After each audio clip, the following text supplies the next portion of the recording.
Salute and thank you, NERDSoul. Oh yeah, late ill kid at OneYoungsta holding it down, bringing that Street Geek and NERDSoul. Like, comment, subscribe, hit the bell. Let's go, man. Look, it's NERDSoul Gaming. It's been a minute. We're gonna have a good time. We got tons of gaming news and a whole bunch of stuff. But I would be remiss if I did not say that the young Skillets is back. That's right. Open Mind, say what's up. What's up, NERDSoul family, gaming community, gaming world, FGC, and all that jazz. Glad to be back on the NERDSoul channel to talk some gaming. All right, and we got, of course, that's right, you best believe it, Coop DeVille. What's up? Hey, what's up, y'all? As I mentioned before, shout out to anybody who listen, follow me on the Spotify platform. I know I have not been regularly with my podcast. I'm sorry.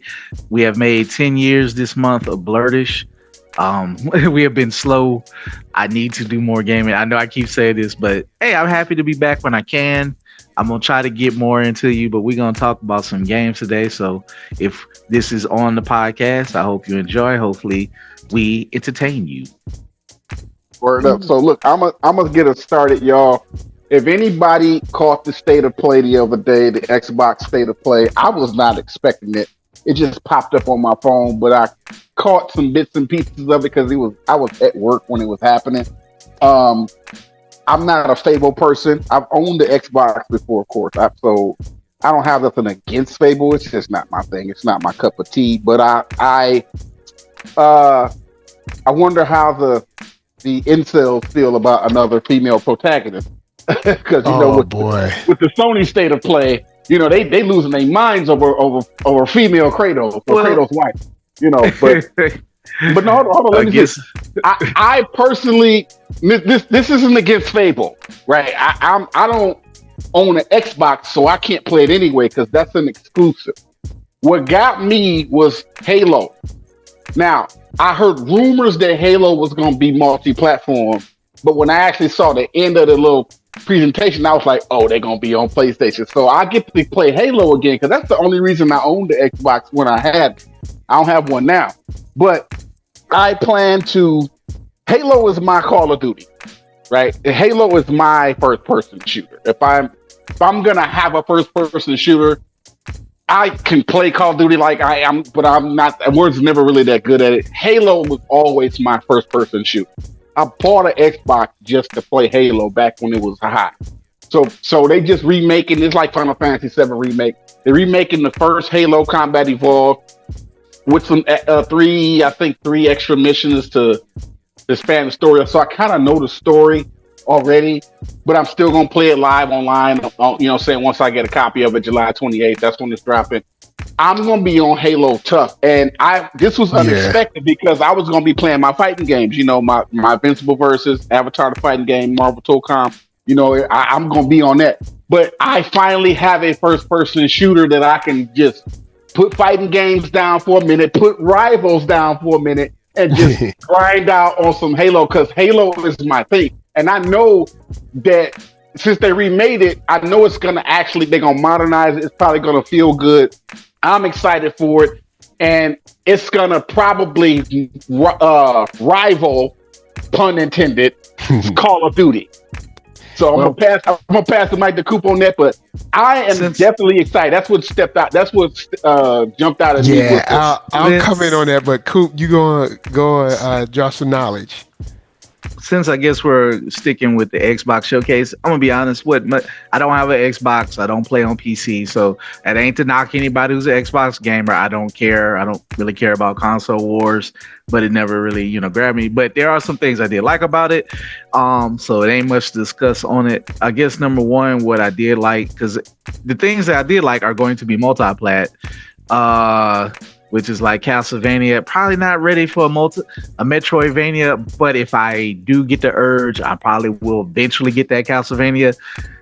I love y'all all you Metroid Castlevania people who can beat those games in a week. God bless you. I don't have the time or the patience, but it's beautiful to have in your collection because it's Castlevania, and I'm glad that a new Castlevania exists. But I was most hyped from this showcase Crazy Taxi, because we knew it was coming. And Ben was mentioned, it was announced 3 years ago that Sega was working on that. Of course, everybody went through the cancellation of different things. So then we saw a tweet. Everybody saw a tweet that Crazy Taxi like had a little they on their social and Sega social, which Sega's thing, that they put a little taxi light. Everybody's like, oh, all right, it's gonna happen. Eventually, we're gonna learn. We didn't know it was gonna be on the Xbox showcase. Whatever reason is there, but it's multi-plat. It could have been on anybody's platform. It could be on the Nintendo Direct. That's tomorrow because it's coming to the Switch too as well. So, and actually there is a hands-off demo that was at Summer Games Fest. We'll talk more about Summer Games Fest. So I am happy to see that. That's something that I really wanted a Dreamcast for before Sega died. But I also wanted a PlayStation 2 more. But it's just that Crazy Taxi, and I just said this to somebody, it was cool in arcades. It was cool on Dreamcast. Then it seemed kind of cheesy and dusty by the time it got to PS2 and PS3 because the arcades were starting to die. And now that I'm in the fair, the grand old Unk age, it's just good to see that back. Even with the Offspring music, whatever you think of the Offspring, but it takes you back to 1999, takes you back to the late 90s, early 2000s. So. And with Devil May Cry running around on Netflix, that represents that time. It's just cool. You can go back and you can get that arcade feeling in a little bit more.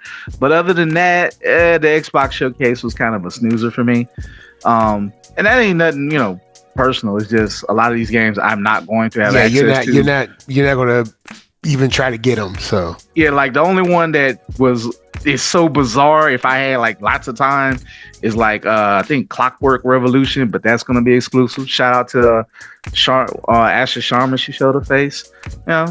She's talking about the exclusives and all that. So she's saying all the things to the Xbox weirdos that they think is going to save the console war. Like, okay, buddy.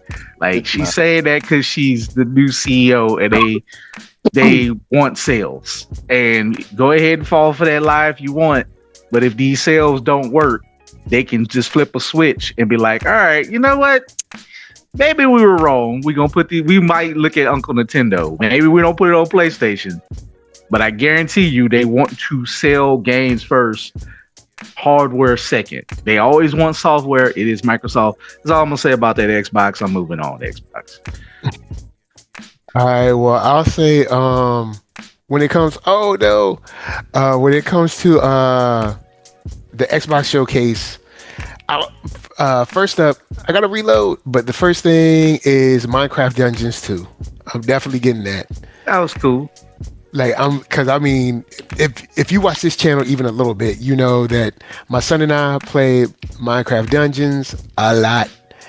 So that's not, that's an easy purchase for me. Comes out September 29th, like everything else.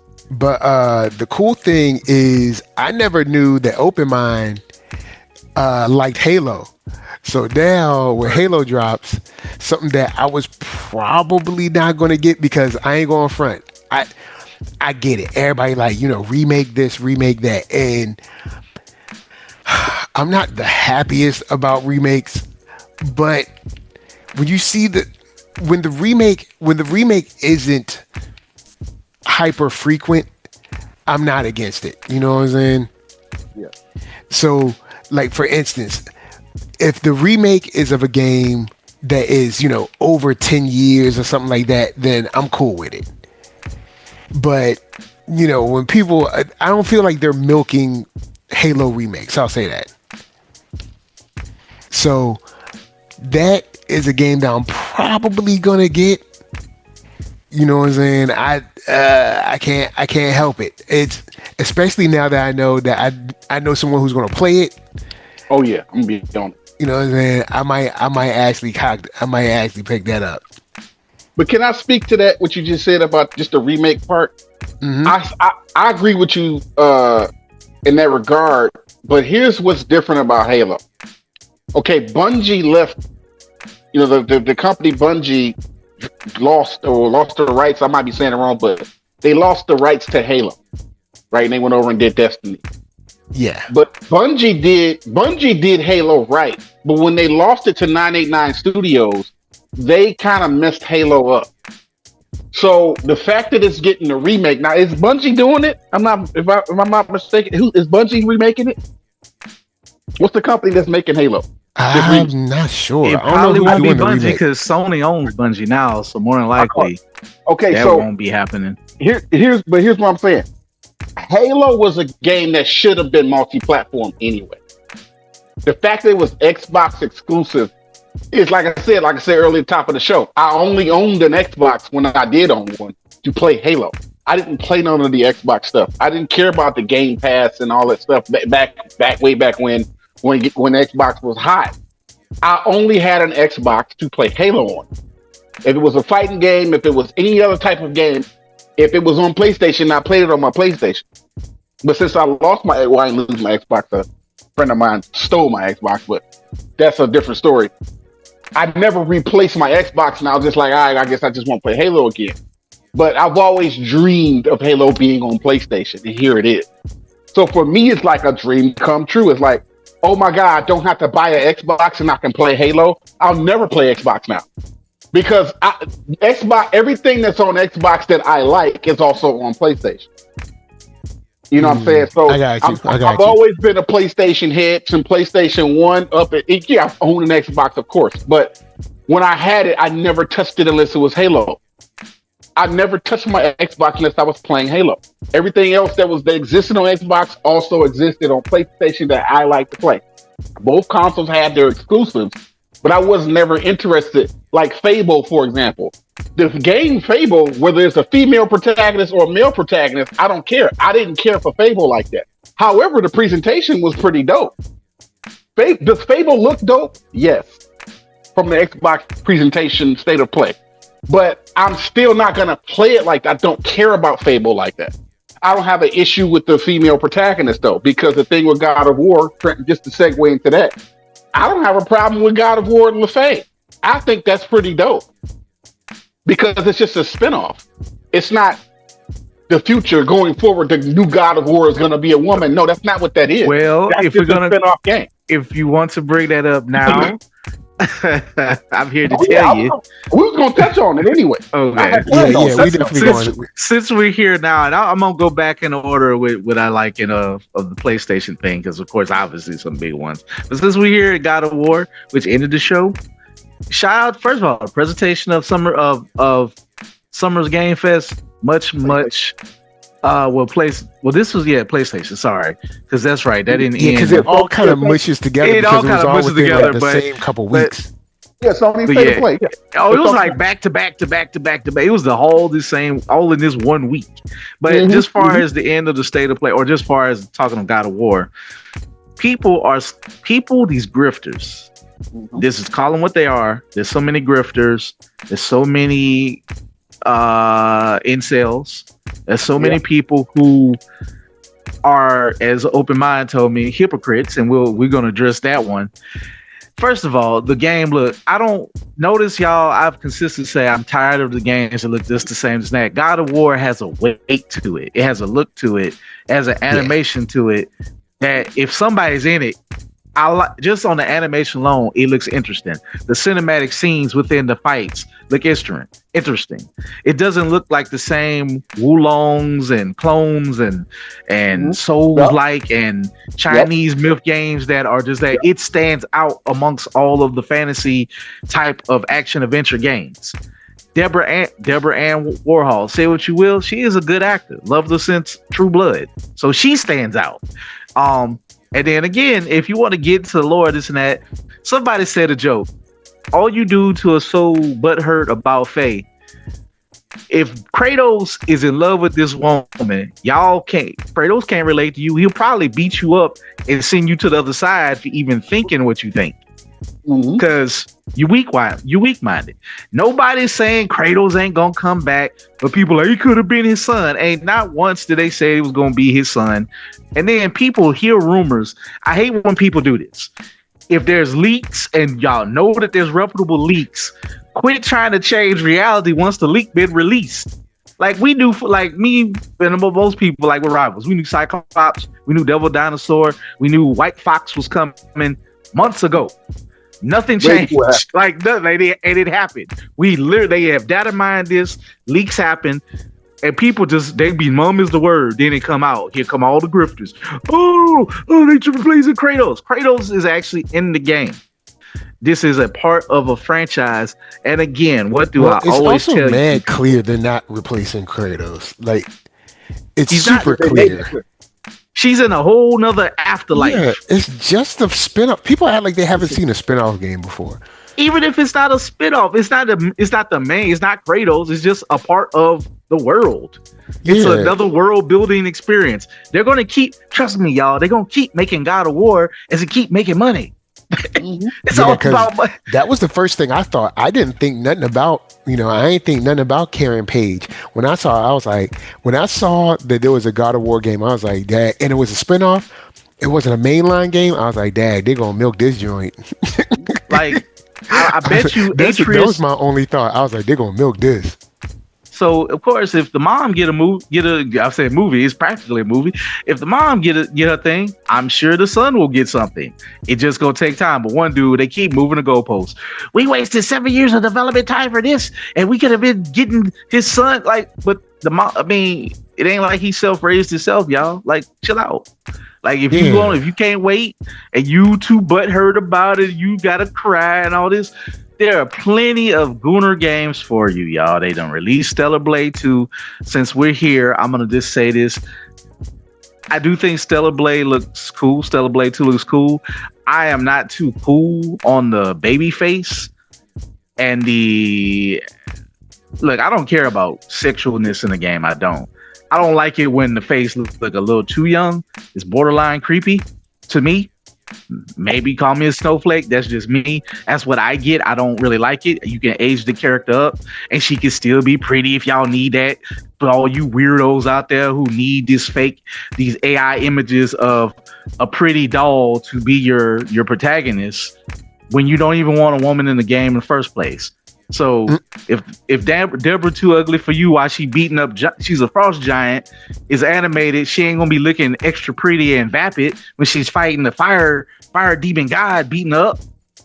I don't know what you need, y'all. Like, y'all need to quit listening to Andrew Tate. Y'all need to go get help. Look, bro, Andrew, I ain't gonna repeat what he just typed. That brother might be got to deal with some issues. I'm just telling you, the people y'all listening to really doing the thing that y'all probably don't like, but they telling you one thing and juicing you out your cash for another. All I'm saying is if you don't like the game, you ain't got to buy it. But there's plenty of other options. If you want to have digital butt cheeks, you can get it. It's there for you. They made the game they got these games that are cool and show strong women and show action and this and that. You have options. But literally the dude who runs the studio and said, this is what I want to do. Listen to what I saw to interview. I seen it. Yeah, I said it. I saw it right there, right after we all saw it. And he explained, I wanted to do this for this character when I was developer, and this is my writing and blah, blah, blah. And y'all just go y'all just pull stuff out of the air. And I can't stand with people. I wanna. We're gonna take turns whooping them. Oh, sorry. Go ahead. I'm gonna take my belt off too, because we still on God of War. We still on God of War. Let's say. So for those of you who take issue with a female protagonist being in the game, because he mentioned Stellar Blade, right? When Stellar Blade came out, y'all lost your mind. Oh my God, waifu, right? Butt cheeks, tights, right? Okay. And that's just Stellar Blade. Y'all hype on that. You're saying that's just Stellar Blade. That's just an example. Not to mention, because me and Coop are we the rivals crackheads here on this gamer channel here. When a Gooner skin come out, y'all lose it. The Gooner skin is your profile photo, bruh. When the Gooner skin come out, it is I pause when I see the Invisible Woman in her regular her regular suit. I have You not don't even seen. recognize her no more. I'm like, oh, it's saying, look at Sue. It's not. Listen, it's not swimsuit. And that's just the gooner skins that the devs create. Let's not talk about the PC modders. I'm not even on the mod, but I can imagine. Let's not talk about the PC modders who mod these women and make them all but naked. Y'all have an issue with a female protagonist in God of War, but don't let these companies not give you your gooner skin. Y'all hypocrites is what I'm saying. You censoring. You scared. Right. You woke. They're calling it woke and DEI when it comes to God of War LaFay. But y'all got your gooner skin on this other game. Forget the God of War. Fighting games, right? Chun-Li is naked. Cammy is naked, right? Y'all got a swimsuit on Kimberly and Street Fighter 6, right? All of the female Tekken characters. Any other game where there's a woman in it, whether she's the main character or whatever optional character, there is a raunchy skin for the girl, and you playing that raunchy skin on your live stream, or you posting the images on your social media as your profile photo. You pausing it's like you see what I'm saying? But yet like y'all got they an want issue to with God of War. They the same people that get mad about and they cross over in anime, get this and that. And I'm not knocking nobody's lifestyle. But I'm just saying for these dudes who want to be so masculine, this and that, they be the main ones want to play with somebody in a schoolgirl outfit. Right. Now, cool. The characters, I'm just saying, but they got every gooner skin from Magic and Psylocke. I'm just saying all this other stuff. Cammy in the swimsuit. I just need them to pick a struggle. You can't on one hand be upset at the fact that God of War LaFay is a female and DEI and woke is your knee-jerk reaction to it. Yet on the other hand, on your same timeline, you who said this, whoever you are, that had an issue, if I scroll your timeline, you have a gooner skin for a character, or even if they ain't God of War game, you have a female character who's half naked and digital butt cheeks and digital breasts all on your page. Bring you down again to reality. Remember, yes, they can. Here's why. Because for these people, a woman is literally nothing but a piece of meat. She is there to be like a fantasy, and that's it. She's not there to actually, I don't know, have like a meaningful point in the story. She's just there.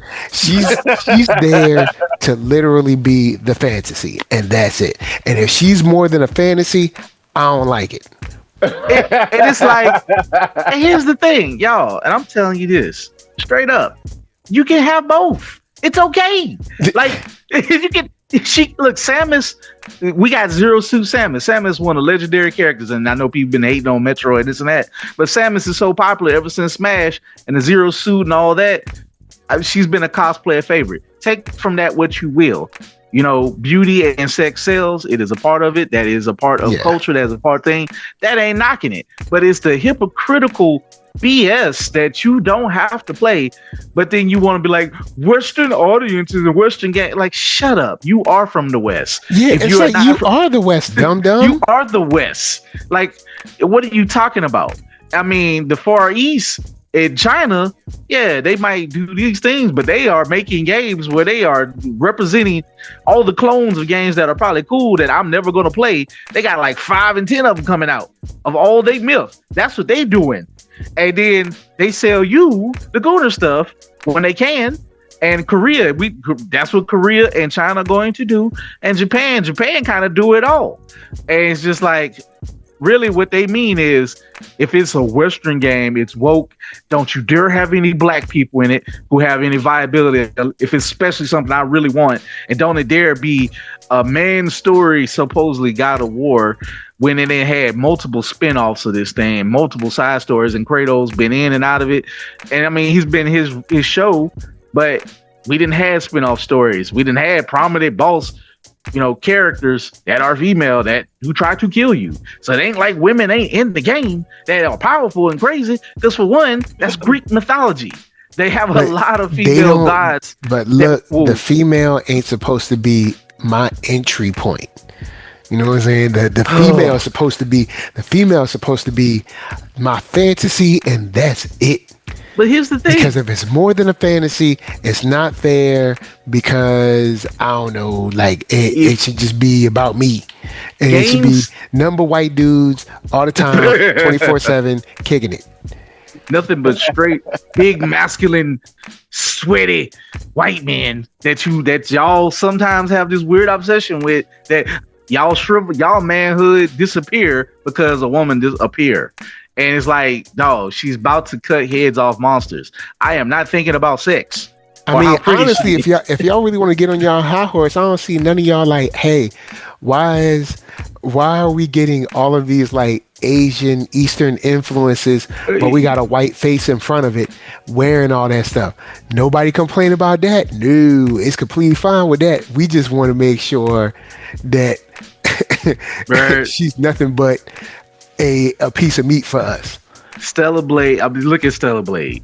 Like, they make sure to show the ass shots, even with Tomb Raider, and we accept it with Tomb Raider because the woman was Tomb Raider started on that joint, bro. But Tomb Raider like, also, this is what we bout, is a great character because she's Lady Indiana Jones with action. Yep. She gonna have the guns. She fighting dinosaurs while being sexy, and that's fine. And she's not overly. Nobody called it DEI and woke. You know, nobody cried about Laura Croft coming back. In fact, they was crying when Laura Croft came back. It's like, she ain't sexy enough. I'm shocked I ain't seen nobody said I needed to be more sexy.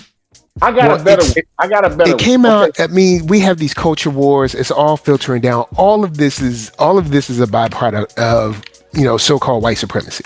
So you got all these white dudes mad, and dudes that want to be white mad. Either they're white dudes, or dudes that want to be white, or dudes that aren't white but want white acceptance more than they want anything else in their life. So now they got to placate to so-called white supremacy. So they're like, yeah, this is woke. And Shout out to what does woke mean? What does woke mean to you? Anything I don't like. What woke is basically something black I don't like. It's black, or it's woman, or it's this, or it doesn't, or it exposes my insecurity about me being the man I am. Look, if you're a man, you're gonna be a man regardless of the times change. And being a man also don't mean you don't have empathy for others. It make you more of a man. And as you gain and grow wisdom. I still got some more. I want to call some more BS on this whole thing. Go ahead. Go and drop that knowledge. Let's go back to Laura Croft, right? When Laura Croft, like you said, the female Indiana Jones, she was the first of her kind for that type of game, right? Going all the way back to PlayStation 1, right? Tomb Raider, right? What do we get in the future? We got Uncharted. Yeah. Nobody tripped about Uncharted is just a male Tomb Raider. That's all it is. Because I played all the Uncharted games. Okay, Uncharted, Nathan Drake and all of his adventures. That is a Lara Croft Tomb Raider, like straight up clone. It's just that it's a guy instead of a girl, and nobody said it was woke or DEI or nothing when he was white. Not even because he was white; it's because he was a male. He was a white man. And it was a white man a lot of people like. But here's the thing. There was no lash out. There was no dismissal. There was no condescendence. There was no outrage about the fact that this new Tomb Raider game that's called Uncharted has a male protagonist now. Nobody tripped about it. But do you remember when I think this was before the culture wars got really grifted and for profit. But even when they had the two lady protagonists in Uncharted, some people, there was little rumblings, but the internet wasn't what the internet is now. So luckily we have an Uncharted with a whole black protagonist and a white protagonist, two ladies together in the Uncharted franchise. So it exists. For these people who yell at these things, it's like, we already done this, folks. That don't mean if the game sells, they're going to keep making it. They literally are in the business of making money, y'all. That don't mean they are shoving it down your throats. Like, maybe sometimes if they killed off a character, this and that, Kratos is still alive, ain't he? I ain't played the new ones, but he's still around. And Kratos, let's be honest, when it comes to fantasy type stuff, Kratos is never going to die. There's always going to be some special amulet or something that's going to bring his essence back into a body or something. Like, come on, let's not act like we don't know how supernatural stories go. They are now fighting all of the gods. This man went from being the whipping boy of what's his name, Ares, to be able to whoop every god in any myth at any time. Him and his old lady. They are going to beat every pantheon, every myth who come across their way. They gonna kill them. All right? That's how this works with the God of War. It's in the title. Let's not forget, y'all. They're doing a God of War remake trilogy with T.C. Carson voicing Kratos. Did we forget that's a thing? And it's not a rumor, it's actually a thing. So I'm going to buy it. Yeah, because I'm gonna have it on the PS5. You about to get OG Kratos. You about to get all three games remade, remastered, whatever the term we gonna say. Yeah, you about to get OG Kratos. What are y'all mad about? You're going to get God because it's a woman. And now they have the memes. They be like God of laundry and this and that. So I had to get that off my chest. And it's like, bro, sometimes, look, our men. Also, let me. All right, let's keep on whipping on these guys for a little bit. Okay. Yeah, I told you they got to get the belt, bro. So, and what's wrong with laundry? Like, when did we stop liking laundry? Like, y'all don't like clean clothes no more? But these are the same dudes who don't wash their butts. Y'all don't want y'all socks to be clean, your drawers be clean. You don't want a fresh shirt. That's what's wrong with you now. Like, most of y'all ain't got no, like, why y'all trying to be sexist? Y'all ain't got no woman to do your laundry. You don't do your laundry for the woman you trying to get. All three of us know what that luxury feel like. We know it's the luxury of the smell of the laundry coming in the house. Your drawers being folded up, your socks being folded up for you. And guess what? Like, here's the deal. Today, I got home from work. Well, actually, I work from home, but I came home from another location where I was working. Got home, I washed dishes for like an hour straight. Got them joints straight. Bro. Made me some food. Does that make me any less of a man? No. It makes you a full human being. Right now, my wife is doing the laundry. So what?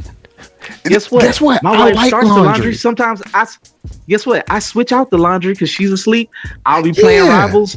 I'll be I'll be unaliving some of you incels, and I'll be doing my laundry. And I'll be doing it. That's what I do when I play the game, because it's in and out quick play. That's why I like quick play. I can do other stuff while in between matches, while I'm just killing time, waiting to go pick up my son or doing laundry, doing chores. Other day, my wife was trading. She likes to do her trading. Shout out to my baby. She's becoming a better trader. I don't trade. I just buy stock, blah, blah, blah. Financial talk. I know, boring. My son did something problem. I cleaned up after him. I did the laundry. I did that. She's doing her thing. We do our thing. Right now, while I'm on this podcast, she's watching our son. Grown people do work together. You're not like, and I hate to tell y'all why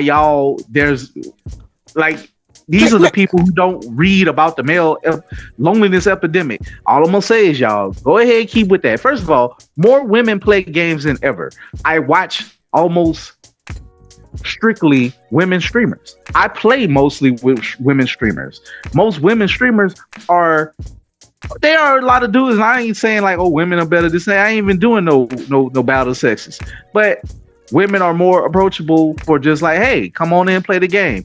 It's not like, oh, I gotta be the best, this, that, blah, blah, blah. It's like, it ain't all that usually. Now there are some CCs and some of them out there, them Zazas that are problematic. I don't mess with them. Yeah, I might go to the channel and you could pick up on the signs quick. But see, y'all problematic dudes, go watch them because they look good, or you might find a kink with them and this and that. I'm guilty, but at the same time, I don't support people who have a stankness about them. I don't care how good you look. Eventually, once I think you got a stankness about you, all right, cool. I got my Twitch drop. I'm out. I'm never going to subscribe to you. Other people they actually know how to talk on stream. You respond to them, you say, hey, they say, hey back, like a real person. I eventually follow those people, and they don't have a lot of following. They'll have a large following and know how to still act like a human being. Those are the people that women meet. Whether if you male, female, black, white, Latino, fat, skinny, or whatever. If you know how to present yourself as a human I can relate to, and that you're not a weird fake corporate bot who are spewing hate and any other grift out there, that's who I will actually give my time to. And so speaking of, go ahead. Oh no, I'm just saying that's just me, and I wish these dudes would understand. Women buy games too, y'all. I know. I play with them. There's a lot of them are really good. A lot of them are better than you. I promise you, I done got killed by many of women player who play Squirrel Girl, get on my nerves, or Luna, and have shot me in the head. I promise you. Look, these games is trying to tell y'all what the best part of being a man is about. Like even God of War tried to show you, like, yo, look, it's about being a dad. You know what I'm saying? It's about the next generation, y'all. You know what I'm saying? He raising a son.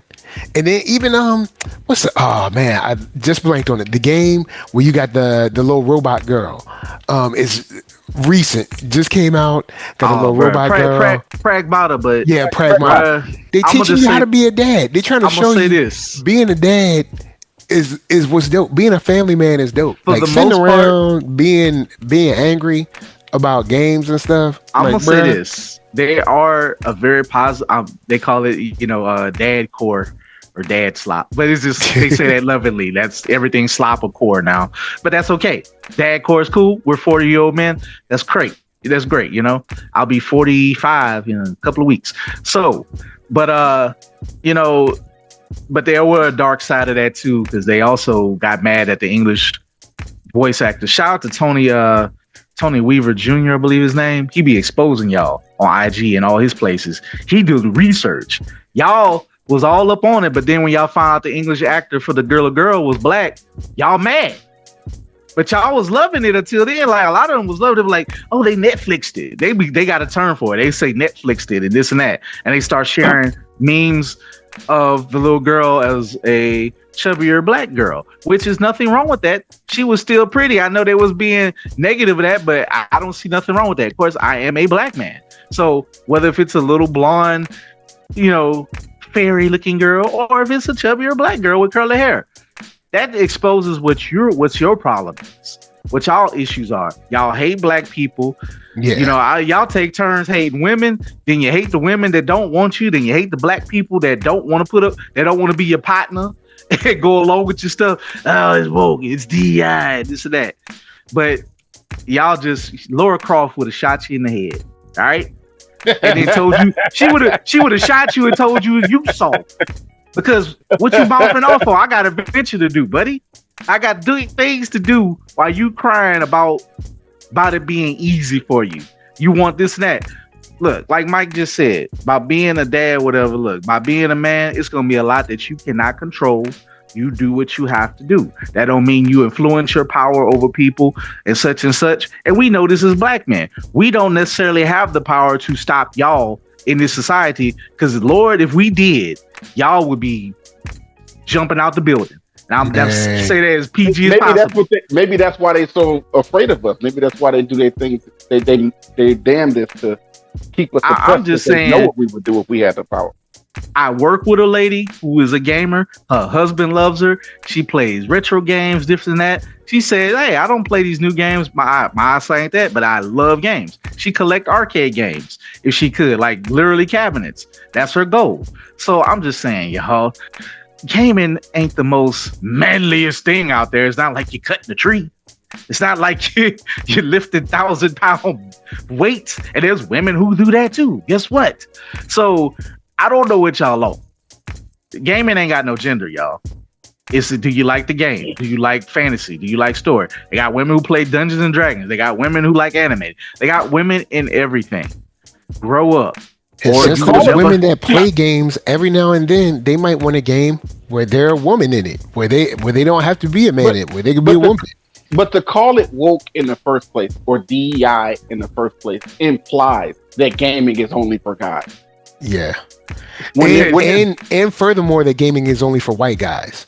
Bruh. But I mean, you see this in when they talk about movies and all this stuff. Basically, it's like, look, we want this to be nothing but white dudes and white women that are nothing but like just straight body, like straight body, and that's it.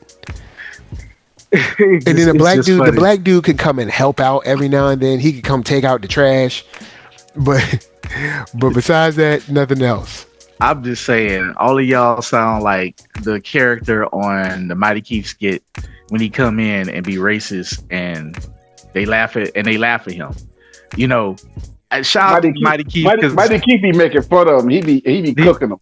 He making fun of them while making money off of them. Yeah, that's little genius.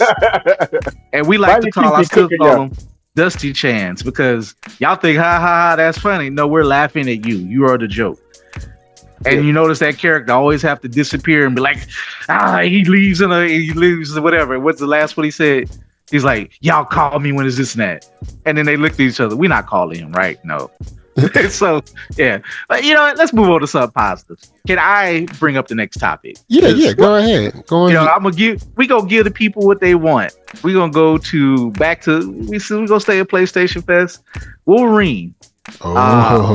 Bloody as hell. Shout out to them. Y'all can look at the trailer. We ain't gonna go all super into it, but it's gonna be a one. If y'all played Spider-Man Insomniac, it's a one-player experience.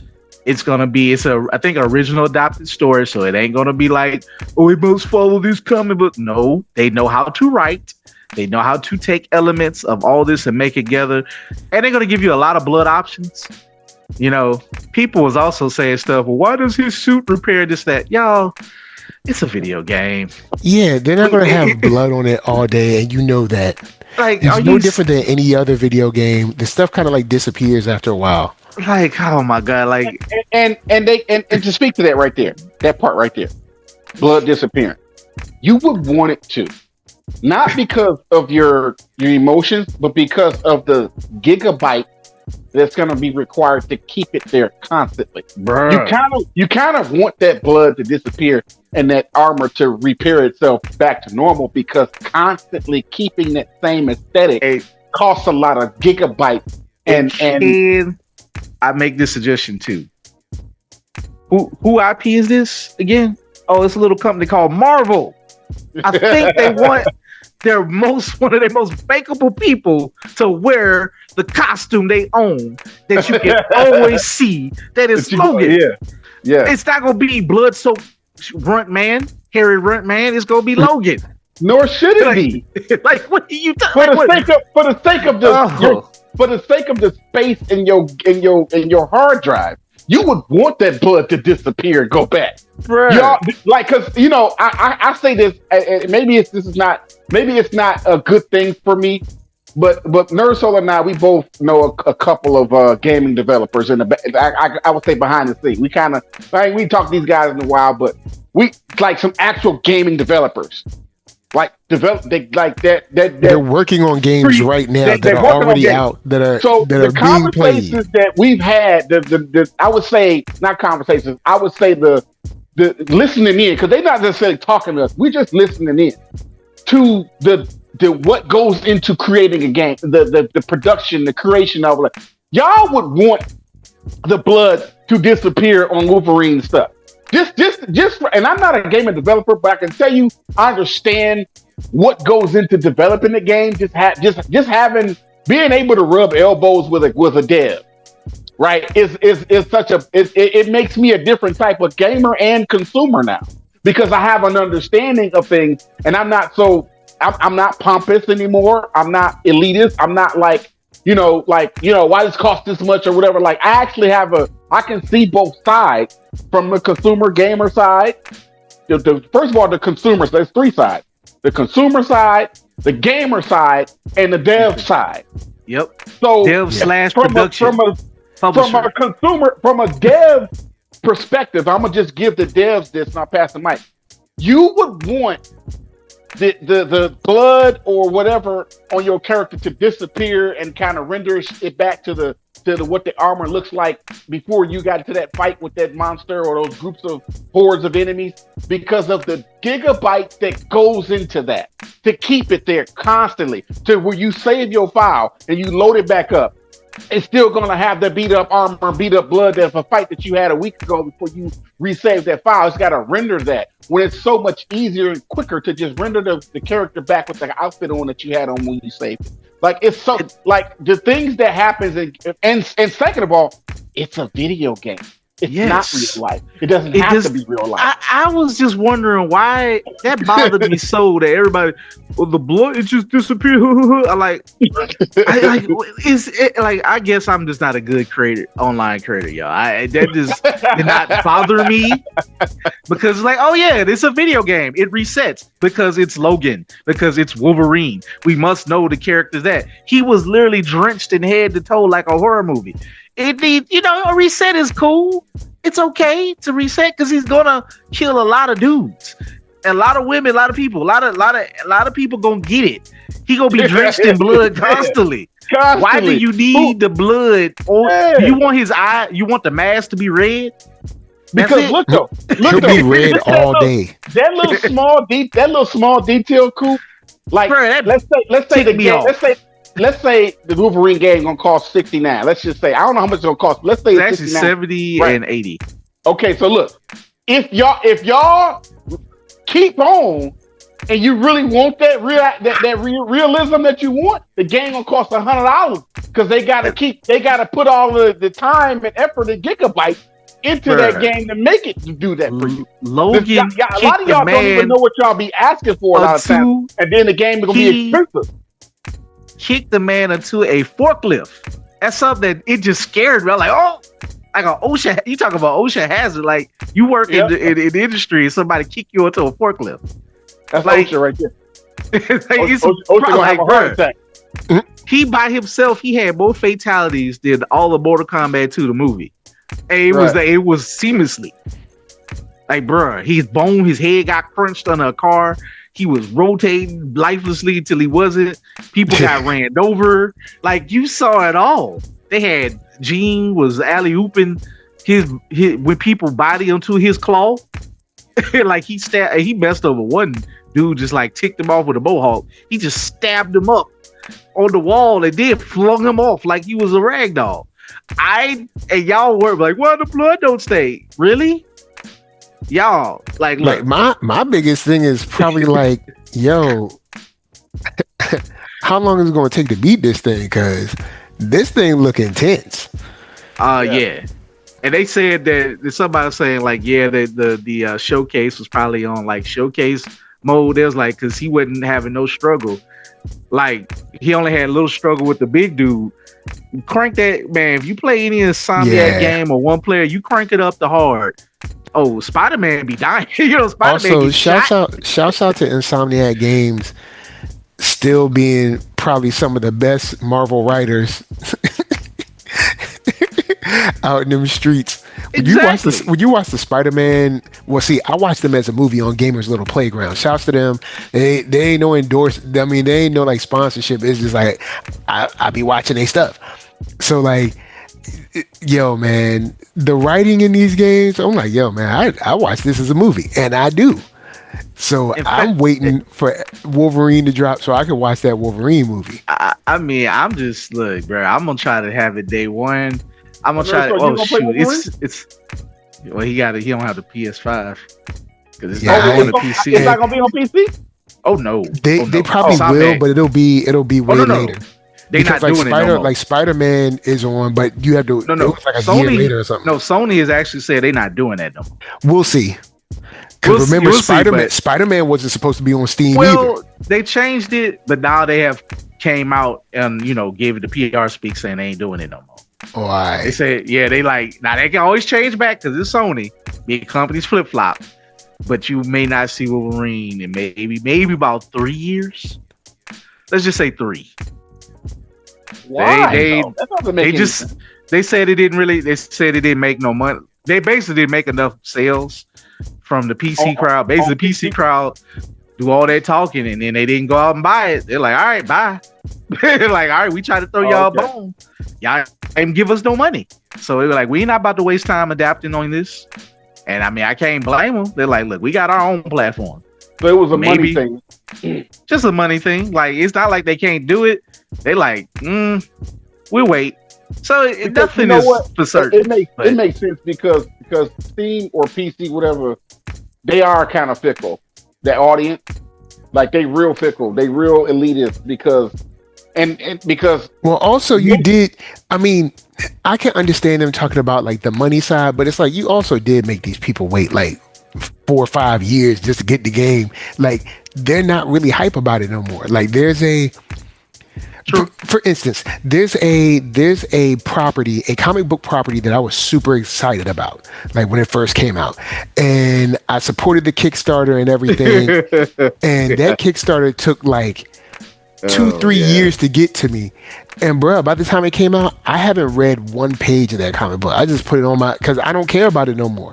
Like I had to wait forever to get it, so it's like, hey, y'all got Spider-Man, but it's like, bruh, like the game been out. Like I'm not interested no more.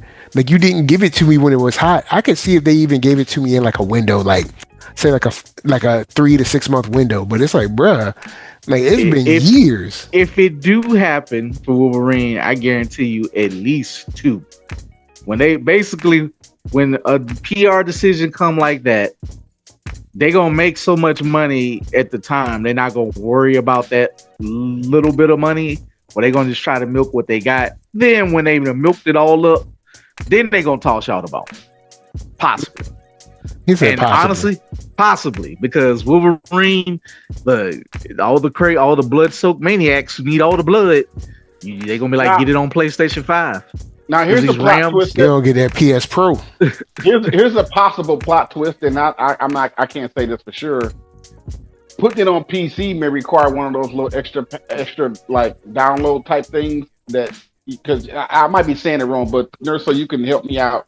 Sometimes certain games have to come with like an extra little plug-in or something that you got to either buy separate or whatever, or add to your PC to play the game. You know, so I might be saying it wrong, but you was having this problem with I forget what game you was playing there. So it was something you were trying to download that required you to get like an extra plug-in to play the game. Dang. On PC.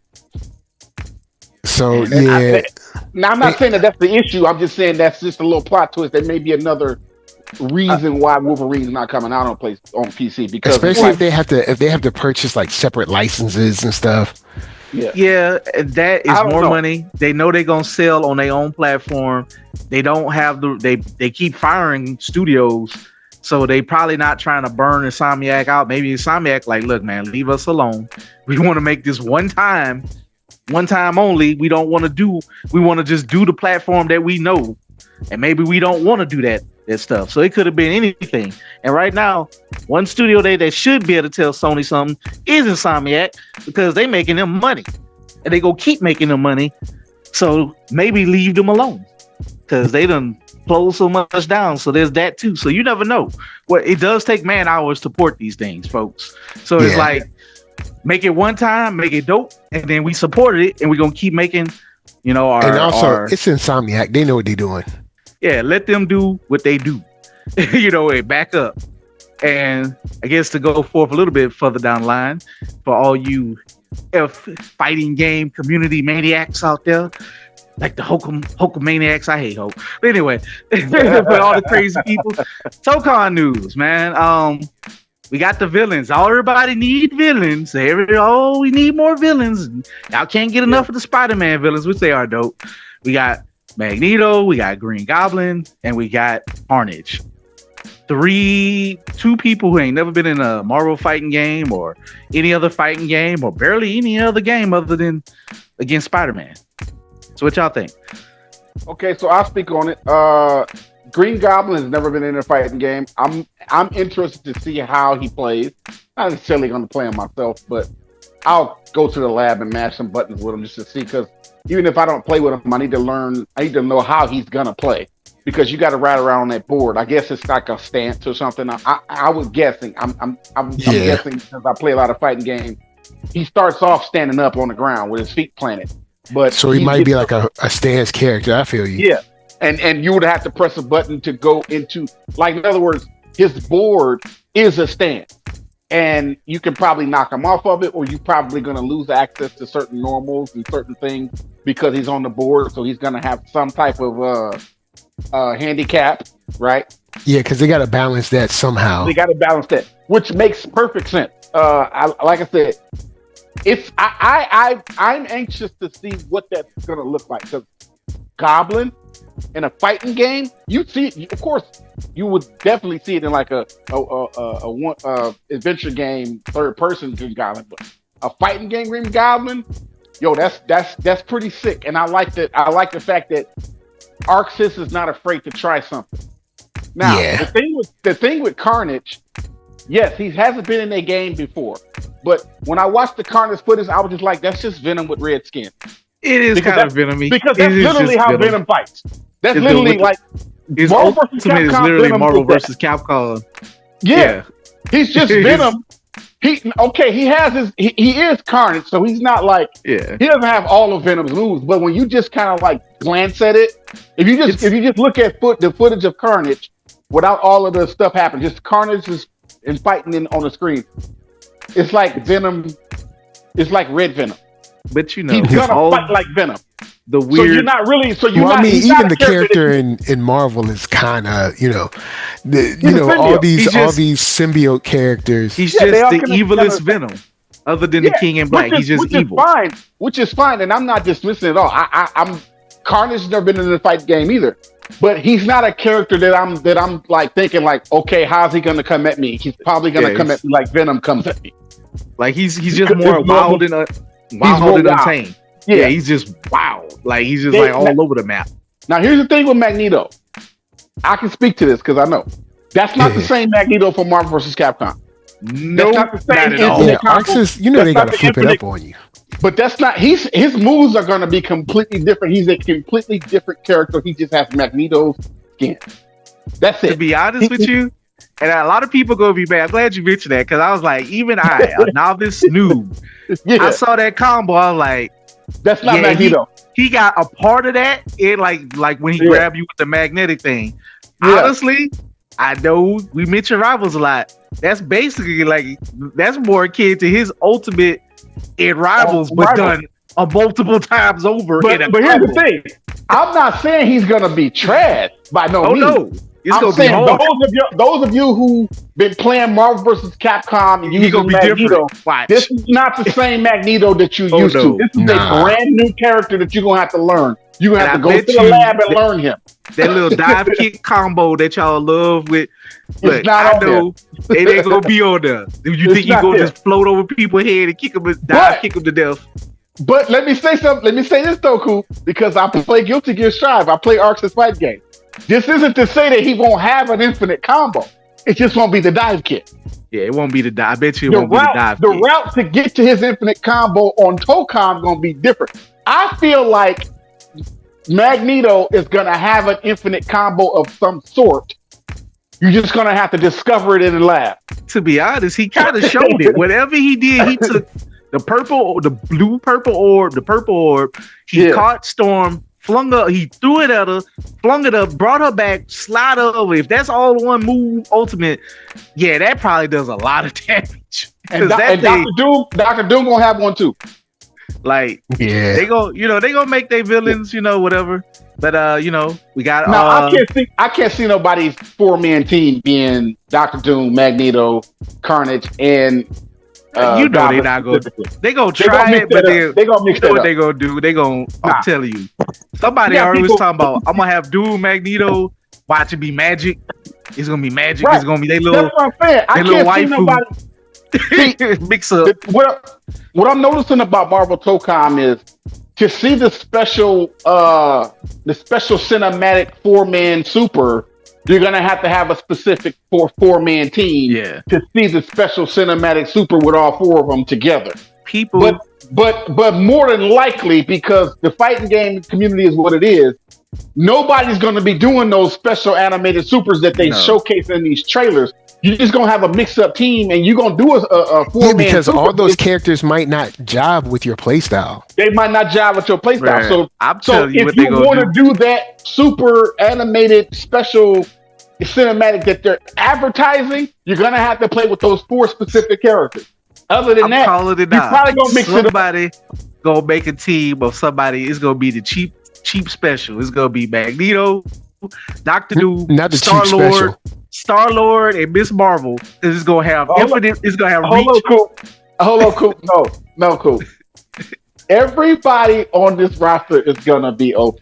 I need y'all look because me and you talked about this in the private conversation. So now that we in public, I want to say this because me and Coop had this conversation already. Just 1-on-1. Yeah, because this is Arxis. This ain't Capcom. I need y'all in the FGC to understand the gravity of the situation of Marvel Tokon. First of all, Arxis. I'm going to start it off by saying Arxis. Arxis is going to be the tip of this spear before I even start talking. Arxis. Arc system works. All right, let's start there. Okay, now, everybody on the roster, I ain't saying they're going to have an infinite combo, but they're going to be cheap and OP as crazy. From Danger to Magic to Spider-Man to Wolverine to Hulk slow, and he going to have some cheap stuff. I'm telling y'all, look, I heard a rumor, just a rumor. It's not even no footage. It's just a rumor that Juggernaut is going to be in this game sometime in the future. He's going to be some DLC sometime in the future. Juggernaut. So not if, but when Juggernaut comes to Tokon, he's going to be cheap and he's going to be really slow. Colossus, when he gets here, Colossus going to be slow and cheap. Everybody that's going to be a player is going to be cheap on this game. Everybody. The little homie Penny Parker, she going to be very cheap. Penny Parker is already cheap. Have you seen she gonna be crazy. Have you seen her gameplay? I'm talking about the real fight. Did you see it? I haven't, but I could just see from all her wild moves. Anybody who figured that out when going to be hard to deal with. They just had a fighter tournament last week. I don't know. I want to say it was Capcom Cup, but I can't. Don't get me the line. There was a recent tournament, big tournament with the big names that was there just last week, and they was playing. They actually had a tournament for Tokon. It was a Marvel Tokon tournament. This is for, of course, the upper echelon of the FGC who gets to touch the game for everybody else. They actually had an actual tournament. Somebody had Penny Parker.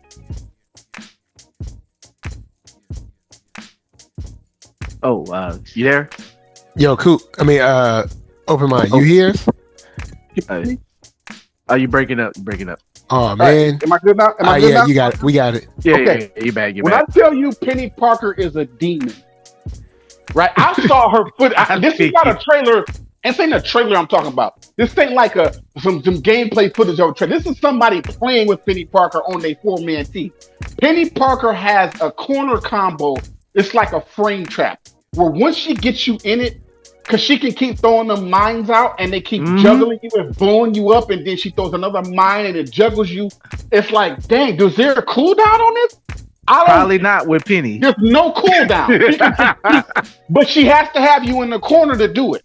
So if she's mid-screen, there's some cooldown on those mines. She's open for attack. But bro, Penny Parker is a demon.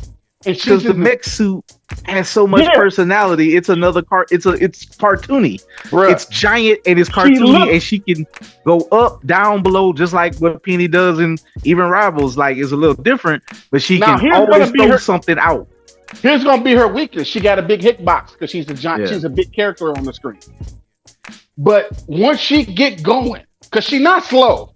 She big, but she's not slow. She is very fast. She got some normals because she's hitting you with the mech suit. Everything about her attacks are mech suit. She's just sitting there controlling it with the controls. But I'm telling you, it's like you're fighting a robot at the end of the day in Penny Parker. Well, I'm just saying, everybody will be cheap. But I'm just saying, there's probably a path where people like Penny, Miss Marvel, who automatically hits you across the screen, easy with all like they base moves. Yeah, she's the Dawson of the game. Gonna be easy to figure out, or maybe once you figure them out, they throw in somebody like Magic who teleports all the time, who's gonna be a mad annoying, and then a zoner like Danger. Can you imagine? You're gonna just be juggled. People gonna be juggled. They gonna cry when Nightcrawler comes to the game. Oh man, if Nightcrawler come through, not if, when. Oh yeah, not if, when. Yeah, it'll be Kurt, the one with the swords. This is not Marvel versus Capcom. This is Marvel Tokon, created by Arxis. They're gonna put characters in the game. They've already doing it now. That has never been in Marvel versus Capcom. First of all, Danger, Magic, Penny Parker. Those are three characters that have never Carnage and Green Goblin. These characters have never been in a fighting game before. You don't think we're gonna get Juggernaut? Well, Juggernaut's been in the game, Colossus been in the game, but Nightcrawler has not been in the game before. Why wouldn't they put him there? And they might just keep getting stupid. They might just go Armor. They might go Bishop. They might go what's his name? Already been in the game. You mean Forge? I mean, Forge. Like they might figure out Forge. You know, there's rumors. You know, he could just be like, he could be another Penny Parker where there's always something on the screen hitting you because he constantly builds. He could just build and he can do it quick. Or he's gonna have a lot of guns. And this is, I'm glad we're on this because you and I was talking about this too, Cool. I want to know what NERDSoul thinks about this though. I don't have no confirmation on this. This is just me kind of throwing paint up against the wall for Marvel Tokon. Do you think that they're going to have, Mike, do you think that they're going to have like a beat 'em up single player game like mode for this? Because me and Coop was talking about it. I think they will, but what you thinking, NERDSoul? Because you got to have something for the people who don't want to play online and fight people. I mean, it's got a good story mode, I think, anyway. No, not story mode. We're talking about a specific mode that's like beat 'em up, where you can get 4 people together and y'all just go through beating up stuff. It doesn't have to look like an actual beat 'em up, but it can be like 3D third person. I don't think if I had to guess, I would say that would be no time soon. This is my opinion, but I think it'd be cool. I don't know if we get it, but I'd love that. And actually, Arxis does seem like the type of company that would do something like that. They have about beat 'em up bona fides. I feel like they are gonna have it online. But also on the flip side, Marvel, thinking of it globally, just as from the Marvel game side, as the licensor. Since we already have a beat 'em up, they have the fighting game, they have the first person thing, they have multiple things. When Marvel Games said they were going to, when they said this is why we're creating Marvel Games to be a licensor, and we're going to pick certain companies that's going to do what we want and to be in different genres, they was not lying. They said that about 3-4 years ago. I was like, okay, they like, because they had Marvel licensing before, but they're like, no, we're gonna create a new Marvel Games. Disney is, because it was that whole talk that Disney wanted to buy EA Studios. It didn't go through. The rumor didn't materialize on Wall Street. That was a rumor. Disney was shopping for a game studio, but then they were like, all right, you know what? For Marvel, we just going to make a licensing. We're going to make it easier, streamline the licensing situation. That's why we got the Marvel vs. Capcom 2. Because that rumor was coming up when they did those collections. And it was basically Capcom and then Marvel had to get their paperwork straight. Like, we're going to make a concerted effort for who wants to use the Marvel licensing games. We're going to be that. And they basically hired a specialist, like the dude who represent Marvel Games. He's not a developer, he's a producer, whatever, but his specialty is licensing. So deep pocket. He got the pocket. He got the money. Yeah. He got the money and he got the legal know-how, legal ease to get through all that. That's pretty much it. Like, NetEase out here releasing other games now that they got this money pumping in through. They I was like, NetEase, oh, look at NetEase on outside of Tokon. They let that Yakuza game fail. I don't know what happened with that. NetEase pulled their money from that. They're like, y'all own. But they got this other game coming out that was on one of the showcases. So Yeah, shout out to NetEase. They gonna they gonna stay with the Marvel of all the people who don't want to lose their Marvel. They're gonna keep going with that rivals. Look, Arxis will probably let Tokon die, but NetEase will probably burn that company to the ground before they lose their Marvel license. So, So cool. What you're telling me is NetEase has sold that many Gooner skins where they can go make some other games. They finally let somebody else breathe. Like they release another game, and they release like smaller games. But they made that much money off Gooner skins off Marvel, right? They're probably making way more than we think. What skin just came out, bro? Like, all right, this is just briefly with skins. Like Mantis. Yeah. Mantis is cute. Whatever. I never thought of Mantis as a sex item before. Sexy. Last summer, the summer skin was ridiculous. Now they got the cowboy, the cowgirl. They now doing the Starlit Cow series, where the pants are extra tight. The Rogue Cowgirl skin alone. With the Daisy Dukes. That's Daisy Dukes, yeah. Rogue you no longer see if they got a Rogue Lord when they come into the lobby, they got the cowgirls. I'm telling you, Gambit sell a lot of skins because they be dream dating each other in rivals, so they gotta have a Gambit with Rogue, and they be doing the pose where Rogue catch Gambit. And he be proposing to her and all that. That's how they look. These people be living out these fantasies, these dating fantasies. I know, y'all. I'm sorry I even said that, but I didn't know that was a thing. He's like, I gotta report it to y'all. Like just dating. You got couples, and it's funny because they don't even be caring about Mr. Fantastic with a Sue. Sue be out here. I ain't gonna hate on Sue. I know it ain't her this and that, but they really don't care about Sue being like with Mr. Fantastic other than that. But Sue be out here doing everything. They got one wedding outfit. Richards. But they don't have no other matching outfits other than Fantastic Four and the wedding one. Gambit gonna have Gambit is the male gooner for whoever needs that, whatever lifestyle they in, and the ladies who like Gambit and the other people who like Gambit. Oh, Magneto too. No, Magneto got his male gooner too. Because he got his all tight Magneto skin from X-Men '97.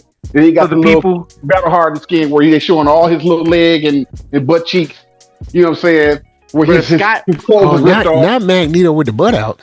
Magneto with the butt out. Yes, he got his. Yep. In fact, people made the observation. This battle pass is so many more dudes with their abs out. Thor naturally just always gonna have a shirt off because he's Thor, because he's Asgardian. But he gets that. Not to mention Loki got on straight Speedos, butt out. Last summer, but they like to dress. There is a skin. Just so NERDSoul can know, there is a half naked Loki skin where his butt is out, bro. He wearing Speedos. Basically, for the men, shirt Loki, Magneto, it's. Spider-Man is number one just because he's Spider-Man. Spider-Man, but far as the E-daters, if I had to guess, it's Loki, Gambit, Magneto, who else? Maybe Venom for the jokes. Jeff is Jeff, because everybody loves Jeff. And everybody hates Jeff, but Jeff he gonna keep getting skins because he's cute. And he just gonna, he got to. He's my boy. He cosplays.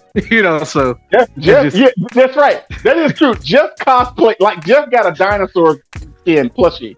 Like Jeff, Devil Dino come out, he gets to dress up as the dinosaurs too. It's crazy how Jeff the Land Shark is cosplaying everybody else in the game within the game. It's crazy. It's funny. I'm shocked they haven't given him a cowboy outfit yet. Like, what's going on? Shout out to Blade for getting something. But speaking of which, I guess back to Tokon. We got one team left. We got the Ghost Rider team. Do you think they go Sons of Midnight? Do you think they go Midnight Suns? Do you think Blade gets in? Definitely, because he's never been in the game. His voice actor ain't said nothing because he can't say nothing. But I think if they do, you don't have to. Here's how I know this. This is why. Look, don't be shocked tomorrow. When, not if, but when Cyclops is a strategist. But here's the thing. Which I will love, and I can't wait for their reaction. I'm not saying I have insider info. what I'm about to say here. I don't know these things for sure. This is what my gut is telling me. The Midnight Suns. Okay, while I'm talking, Coop, do me a favor. Go to Google real quick and bring up the Midnight Suns video game, the RPG that came out 4 years back. Okay, I know what you're talking about. Right, that game specifically. And whatever picture popped up, names, just recite those characters out. The Midnight Sun. It was a video game. Yep. You had Ghost Rider, Nico, Wolverine, Spider-Man, Blade, Spider-Man, Iron Man. Whoever's in the middle, Blade, Wanda, Ghost Rider. Most of these people are already in Rivals. No, Tokon. Yeah. Well, I'm saying just looking at. So let me see the names of these characters. So I don't know who's in the middle. Well, we already know that Ghost Rider's in the game because we saw Ghost Rider's game. So that's what I'm saying. Ghost Rider's there. It could so be it's 3 more characters. So it could be Wanda. Right. It could be Blade. It could be Blade. It could be Moon Knight as well. And I don't know who old boy is in the middle, but basically you just need 2 more. You just need basically 3 more people. Blade should be a fit. I don't know who the third person going to be, but it's definitely going to be Blade and Moon Knight. And you already got Wolverine, so if they did, like, I know they don't seem to have that, like, Wolverine Ultimate Alliance where well, he's a part of X-Men, but it's not like Ultimate Alliance where you switch teams and you still get the bonus or nothing, probably. Well, because you see what Tokon is doing, they're trying to sell the 4-man team specific team up to get the specific animated super. Because it's hand-drawn animated. But if it's a Midnight Sun specifically 4-man team, it's going to be made up of Ghost Rider. You know who else it Blade, could be? Who? Was Nico from the Runaways. Did she ever become a Midnight Sun? I don't remember. I didn't play the Midnight Sun game. Let's see. I'm about to look at it again. Midnight Suns gameplay synopsis. Could be Doctor Strange. Could be Doctor Strange because he's not in Tokon yet. He's not in Tokon. Okay, it was. Midnight Suns was Nico Maru. Yep. Let's see. Magic, Blade, Robbie Reyes. And so these people, it's so close. And then, like, if you want to be weird, any you could pick any 3 off of that. That's why I told you. That's why I wanted you to bring that up on the screen because I don't want to leave my screen and kick me off Zoom. So let's say you don't go Wanda, you go Nico. And she's Asian. She's, young, magic user. Blade is Blade. You ain't no questions asked there.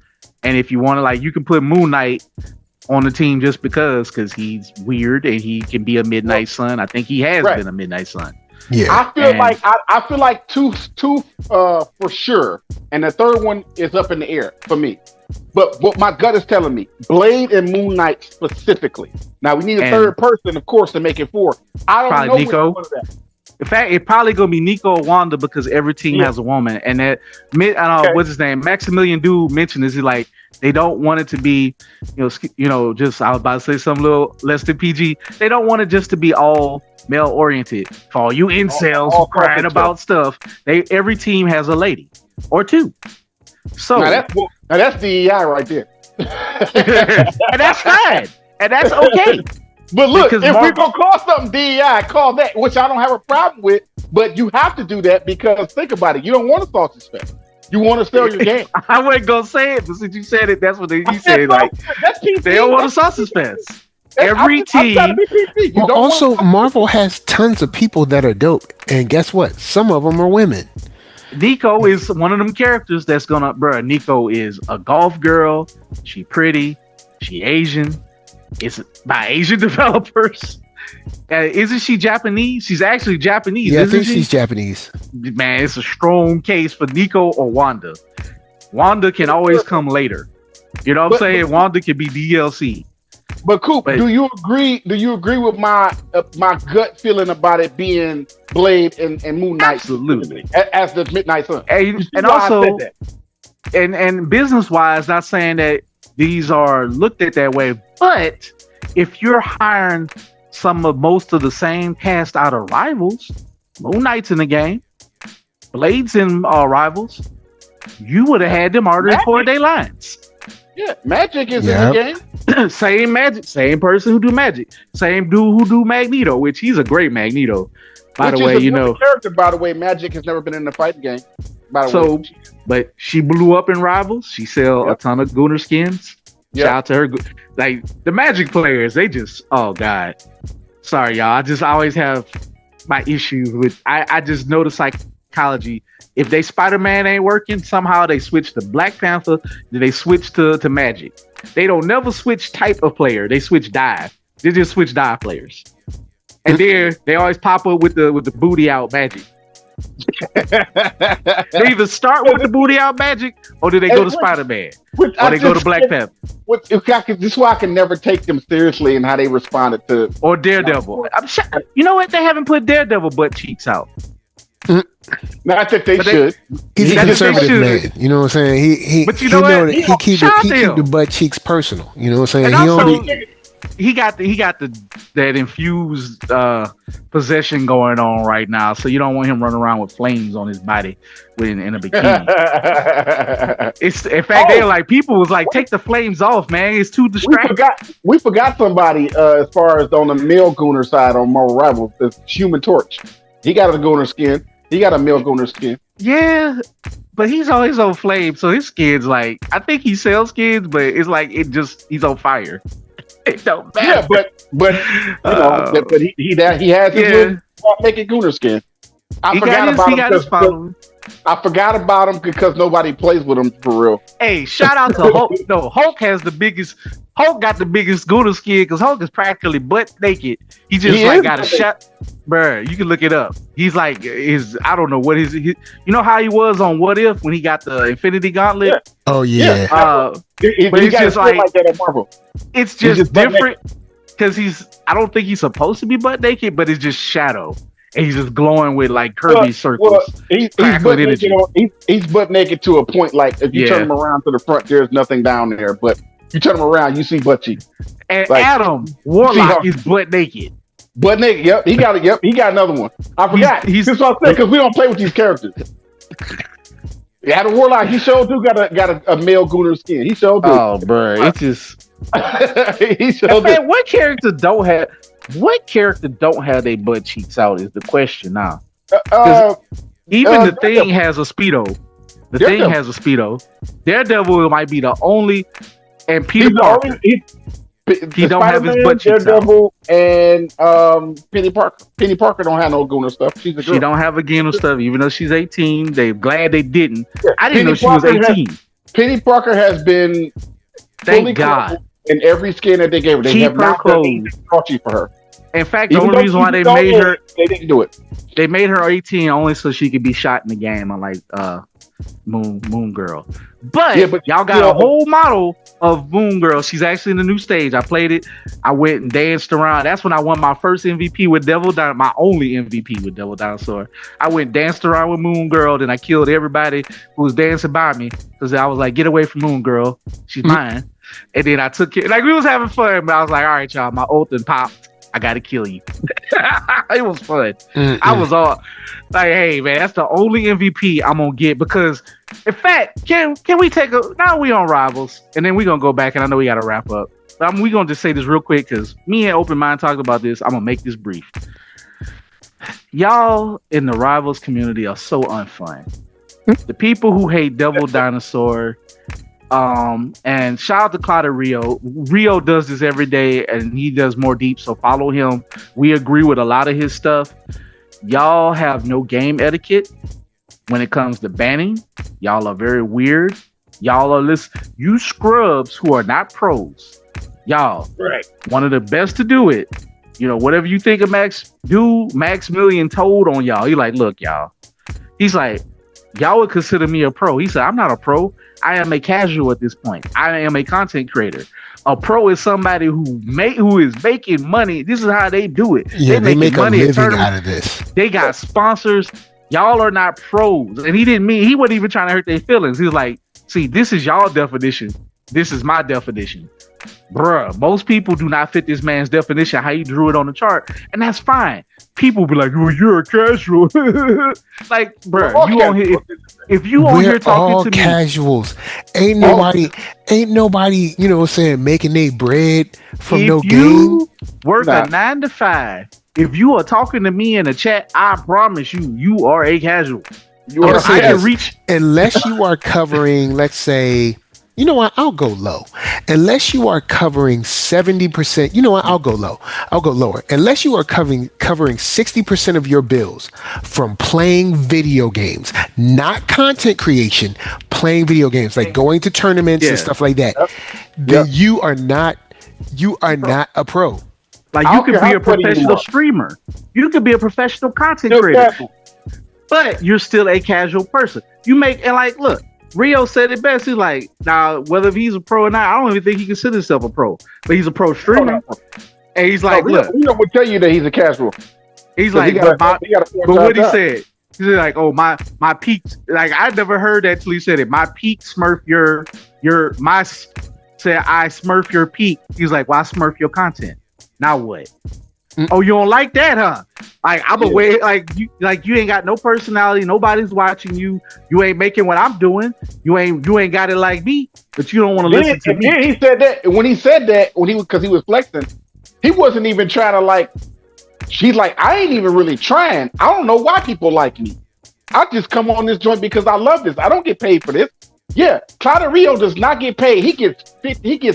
He averaged 40,000 views on his video. No, he's like monetization. And he said, I'm still going to do it because I love this game. And I like standing up for the little guy. That may be, when he did that, I didn't really notice, brother. My money off my YouTube channel. Yes, I get thousands and thousands of views. I get commercials are playing on my channel, but I promise y'all, I'm not getting monetized. YouTube does not send me no check. But I'm still going to put out videos because I love doing this. That made me subscribe to his YouTube channel. Oh yeah, I've been people love to kick the little man down, and he said it so poetically. He described it. Me, you, most of us 40-year-olds who actually have a life and a job. He's like, people. He said, you pros and the pros, get on them. The unfun people, the unfun police. Y'all hate casuals so much. You are 1%. Let's just say at most 10% of the game. That is a drop in the bucket of the money that is made. How is the game going to survive when y'all get all the free stuff? NetEase gotta placate and pat you on the butt and give you everything early. Y'all not even buying the stuff, or you already got the money to buy it from your other sponsors. So you basically are subsidized. Me, when I want a blade skin, I have to grind, earn it, or I like, you know what? I love Reed because he kills Spider-Man easily. I'm gonna buy that battle pass for the dadtastic Reed that represents the old gamers. When I beat y'all up with Reed in his jogging suit because I got good with Reed. I was one of the first people I got good with. So yeah, I spent the money. I don't spend a lot of money on this game. You know, I've spent about $30 over almost 2 years. So I'm not really a skin buyer. I just grind and get what I can for free.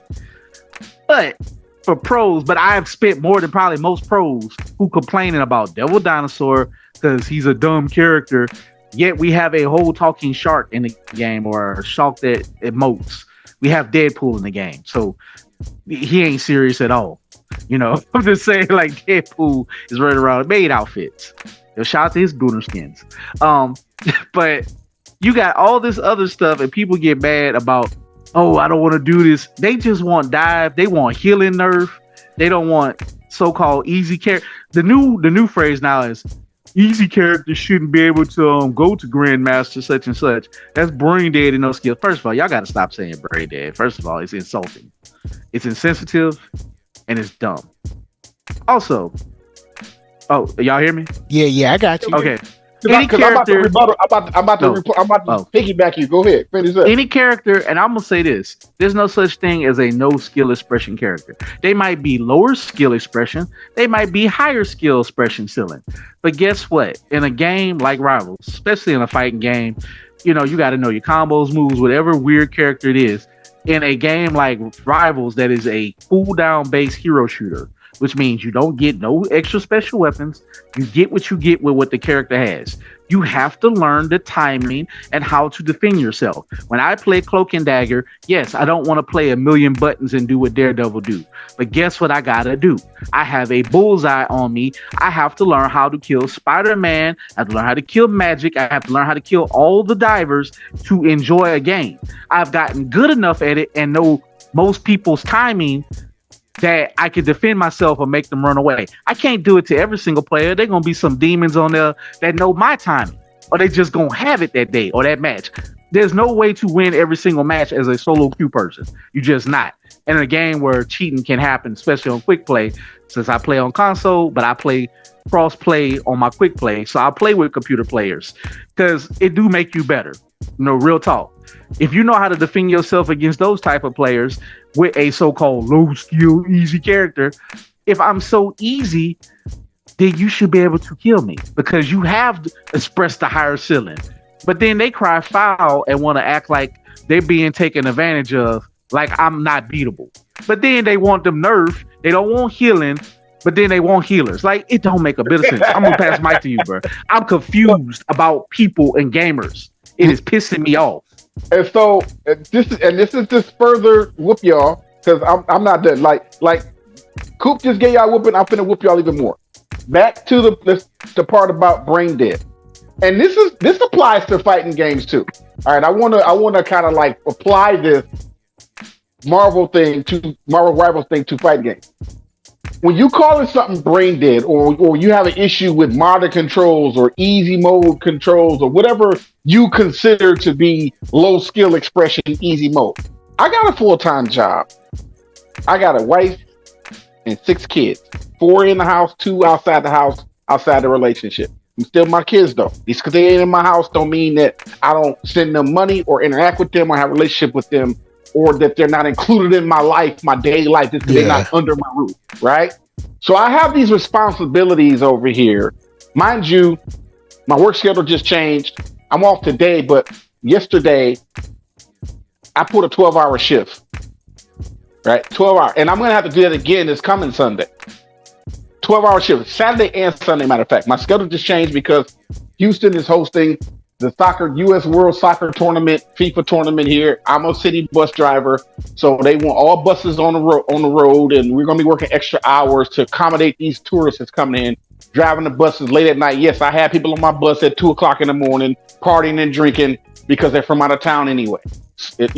Okay. So me having this full-time job that I spend more of my time at than gaming, why do y'all want me to spend hours on one character to increase my skill expression, classic controls versus modern controls, or easy mode character, whatever you say it is, because then I'll earn your respect, which I never will anyway.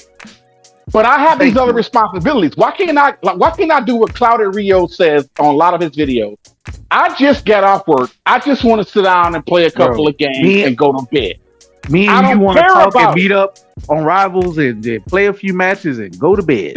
That's it. Or I just want to vibe out space, or I'm off, or I want to play new character today and everybody's on there dancing and I'm getting free stuff. Just because what did NERDSoul just say that Maximilian said? We're not pro players. We're all casual players. I don't make my money off this game that I need to sit and play with the dive character. This is now I'm on Marvel Rivals. To play with the dive character with the high skill expression, whatever you want, so I can get. And mind you, I'm Grandmaster 1 right now as we speak. And by the time we done with this recording this, I'm gonna jump on Rivals and I'm gonna level myself up to Celestial 3 tonight before I go to bed. Because I'm right there at the rank up, 2 more matches and I'm Celestial 3, by the way. And this is before Cyclops even comes out. But I'm just saying, I'm still casual. And I'm not just doing it with my low skill expression. I actually practice what I preach.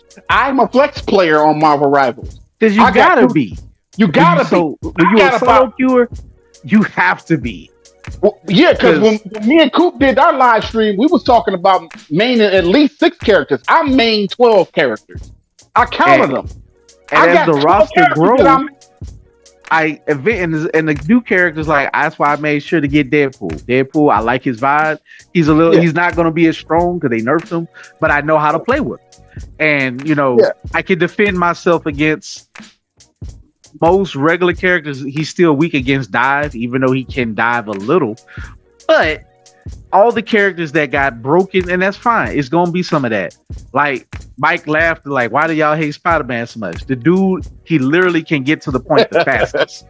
And honestly, Mike, because NERDSoul don't get it. He just thinking I'm telling you. No, I get it. I've seen all the videos, bro. I'm like, I'm telling you, bro. Spider-Man's even when he's sorry, he can focus one person and he get his cooldowns because he's DPS and he's Spider-Man. He got a broken uppercut. He don't have to touch you to send you up in the air. Then he can flip up and he pop you against the head. He got a janky hitbox. And then unless you have a certain character that can target grab him, like Mr. Fantastic can grab him, mess him up a little bit if the person ain't good enough. And even with somebody like Reed, he's still, if he's smart, he just zip out, go get a health pack, and you gotta wash, rinse, repeat this over and over again. Even if the man don't have no hits or nothing, he can be sorry. He sucks up so much air and space. And then if you gotta save your people who don't know how to play with him, play against him. So why they want every character to be that technical in a hero shooter, bro? Like, and this also applies to Overwatch and all the other games. This is just the point I'm making, because it's not, we're using Rivals as an example, and I'm also throwing fighting games as an example too. But this is all genres, all games. We are all casual players. We are not pros. I don't get my money from gaming. I have a job, and I work I work really 10 hours a day. I've just lately been working 12 hours, and I'm going to be doing that for the next 5 weeks. But my normal schedule is 9-10 hours a day on the bus. I'm gone all day. I'm dry. I'm not sitting in front of the game like y'all doing, trying to learn these characters like that. Why can't I have modern control? Why can't I have it? Mike, open mind. Let's all say it together. Why would modern controls, lower barrier entry, diversity of characters, why would NetEase or Capcom and other people want this? Let's say it all together now. Money! Thank you. They want money. They want people. They want women. They want young. They want old. They want the people who grew up, the arcade kids like us, who I sucked in arcade, but we played in arcade. People who good in arcade. People who just like, I like video games. This is pretty. I don't know who Cloak and Dagger is, but Dagger's pretty. She dances around like a Barbie doll. Maybe I'll pick her up. I like Cloak. He's weird and mysterious. Oh, they're stuck together. They're two characters in one. I like Spider-Man. I like Daredevil. I watched this show. Okay, maybe I'll give it a call. Maybe I'll actually go learn it and blah, blah, blah. Or maybe I'll just goof off. But they want people touching these things that they have to develop and constantly develop, y'all. It ain't like, oh, they released a dog in the wild and they just run around the yard in a circle chasing his tail and it comes back home. They have to keep massaging this to fit people playtest weird choice changes or fickle changes every day, and then stay above the competitor. Like Marvel Rivals is one of the few AAA with Overwatch live service games that make money and work, and it still costs so much. Other than Fortnite ain't even necessarily maybe they lying, but it's almost a wash. Now it's probably more tax stuff, but they also keep spending too much money to run it. And they keep spending on too much money on licenses. Rivals, probably, since Marvel own all their stuff, but there's still licensing stuff you got to keep constantly do that you got to clear. You got to build the character. You got to fit the game. You got to keep driving round pegs into a square to keep making it fit every 3 months. And they have a ridiculous, release date. So but a fighting game, you release a character, you got to make sure it balances all corners and one person don't just break it. Or it broke and then you don't care, but you have to be like, you got to release information out so people can deal with them. So you have to have. I still want to add to this though. Yeah, go ahead. And this is back to the skill expression. If the character is so easy mode, and doesn't require such skill expression. Why are you highly skilled players is playing with the high skill expression character getting cooked by these easy mode Thank characters? you. If they're so easy, Why Wanda you should getting not. cooked? Why am shouldn't I get cooking cooked you by 'em. fighter controls on Street Fighter 6? Why am I cooking you?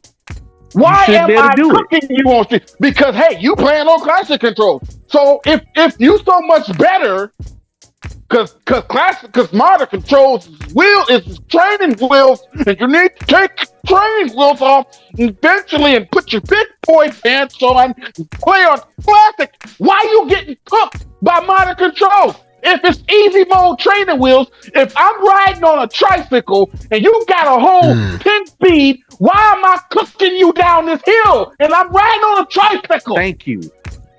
It's the turtles versus the hair. According to you who say that modern controls is tricycles, then you need to, it's a tricycle. So if I'm got 1 speed on a tricycle and you got a 15 speed mountain bike, why am I riding down the damn hill? I'm sorry. I'm crashing out. You taking his bet off and smacking you upside the head. But it's like they try to say you got training wheels on, but yet you got the active rocket on your back too at the same time. It don't make no sense. Look at you. We going down the same hill. I got training wheels. I got 1 speed on my bike. You got 15 speed. Your bike goes 30 miles an hour. My bike goes 15 and I'm cooking you. How? Because it's not true. Because it's not low skill expression. Modern controls is not easy mode. It's actually a different way to play the game. And you have a handicap because you can't do as much damage, literally, as a person would know. I'm still cooking you with 1 hand tied behind my back. I'm handicapped and I'm cooking you. If I'm in a wheelchair and you got all your legs, how am my body slamming you and I got a wheelchair? How are you kicking their ass and you in a wheelchair? That's all I'm saying. What y'all talking about in the gaming community about these modern controls, these easy mode characters, these low skill expressions, these things, these dismissive comments that y'all have for these things. Y'all got this is your coping mechanism. Because at the end of the day, Coop, y'all trash with who these the same high person characters. Those people are the same people mad about God of War Luffy. Trash. Because their egos are hurt. They're like, I played the bad this character. Because the truth is, the actual truth is, y'all actually trash. Like, bruh. And you being carried by this character that you say is highly skilled expression. Is it really high skilled? Or you get the thing?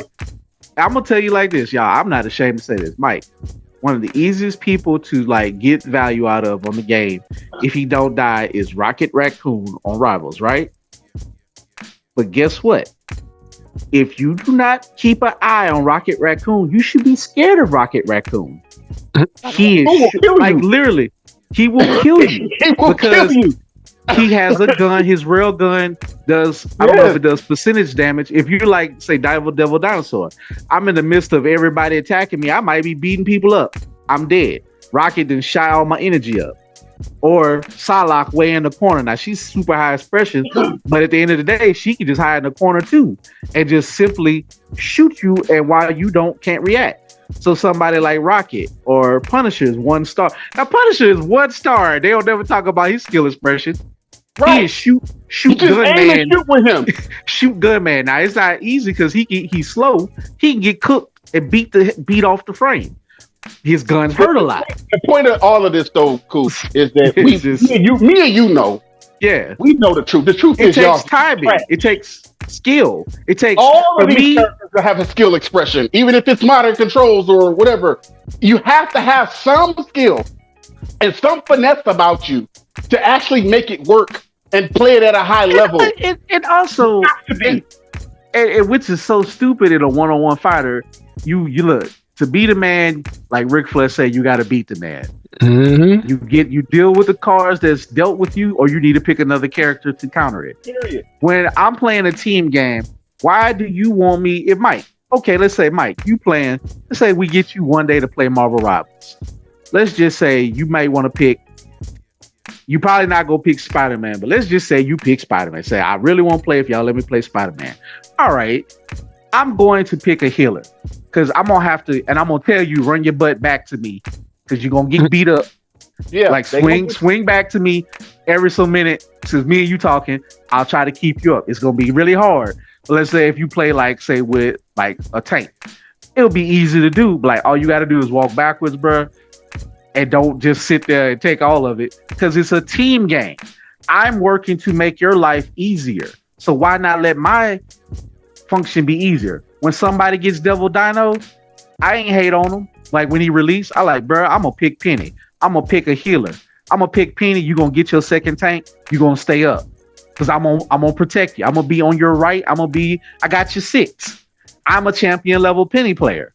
Most people don't respect Penny for some reason. Penny is I think Penny is actually very high expression. Not to brag, but if I can go a whole game and you don't kill my nest or you keep falling into the trap, that takes skill, don't it? Yeah.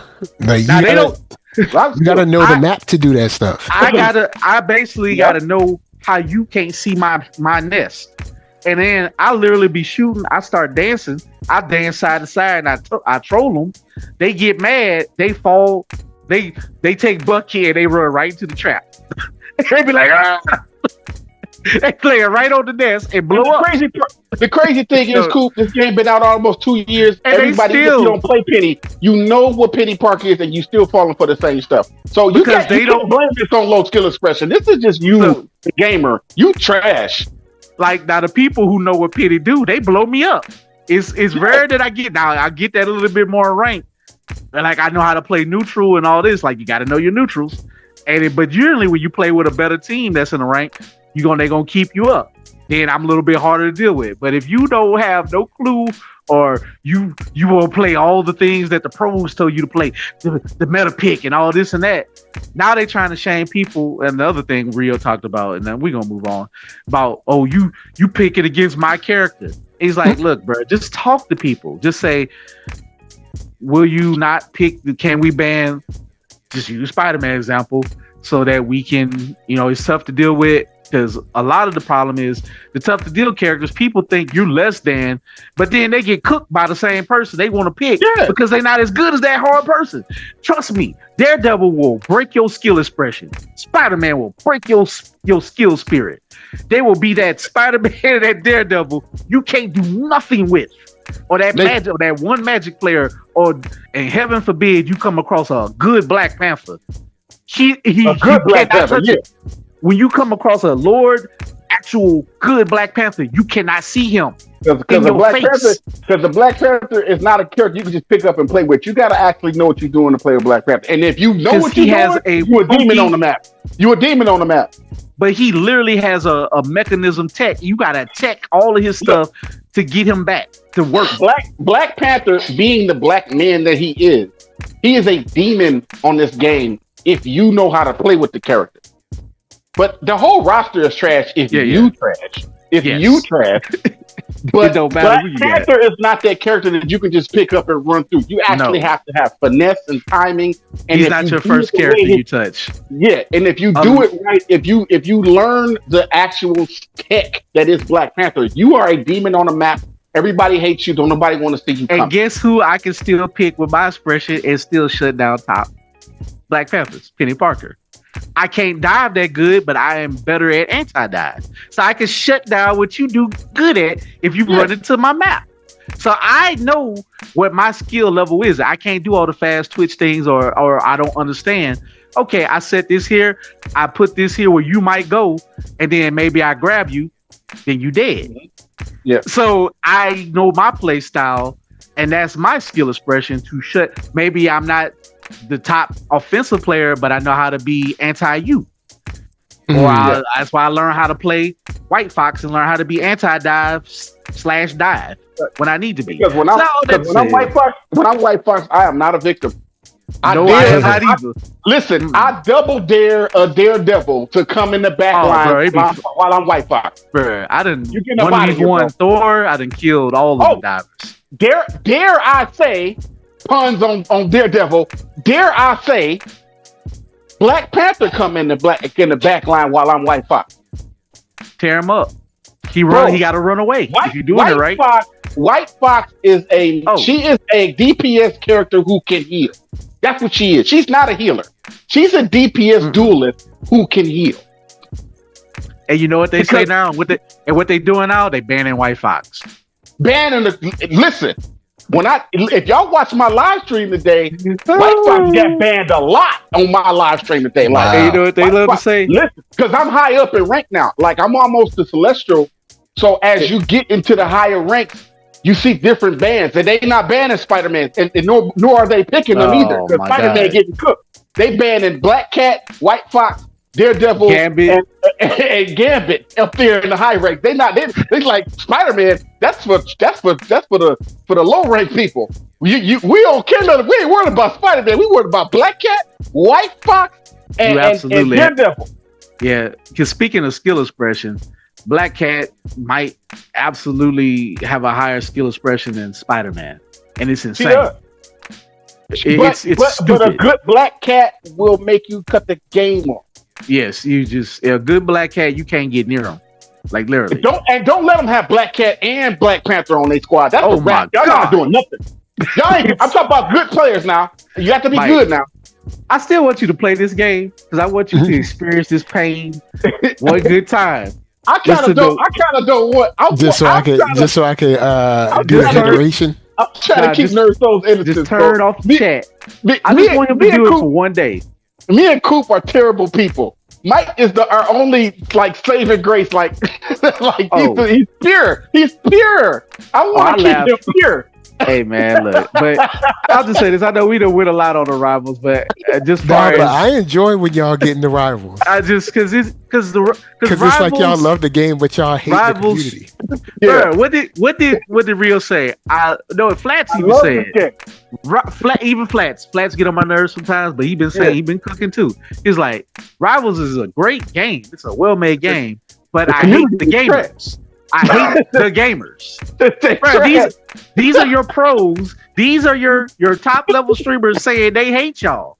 But y'all wanna listen to all the terrible people. Like, just in general, just not even Rivals. Bro, if you can't be an original if you're a copycat of everything that's being fed to you. And then you go into these comments and into these forums, and then you gaslight every other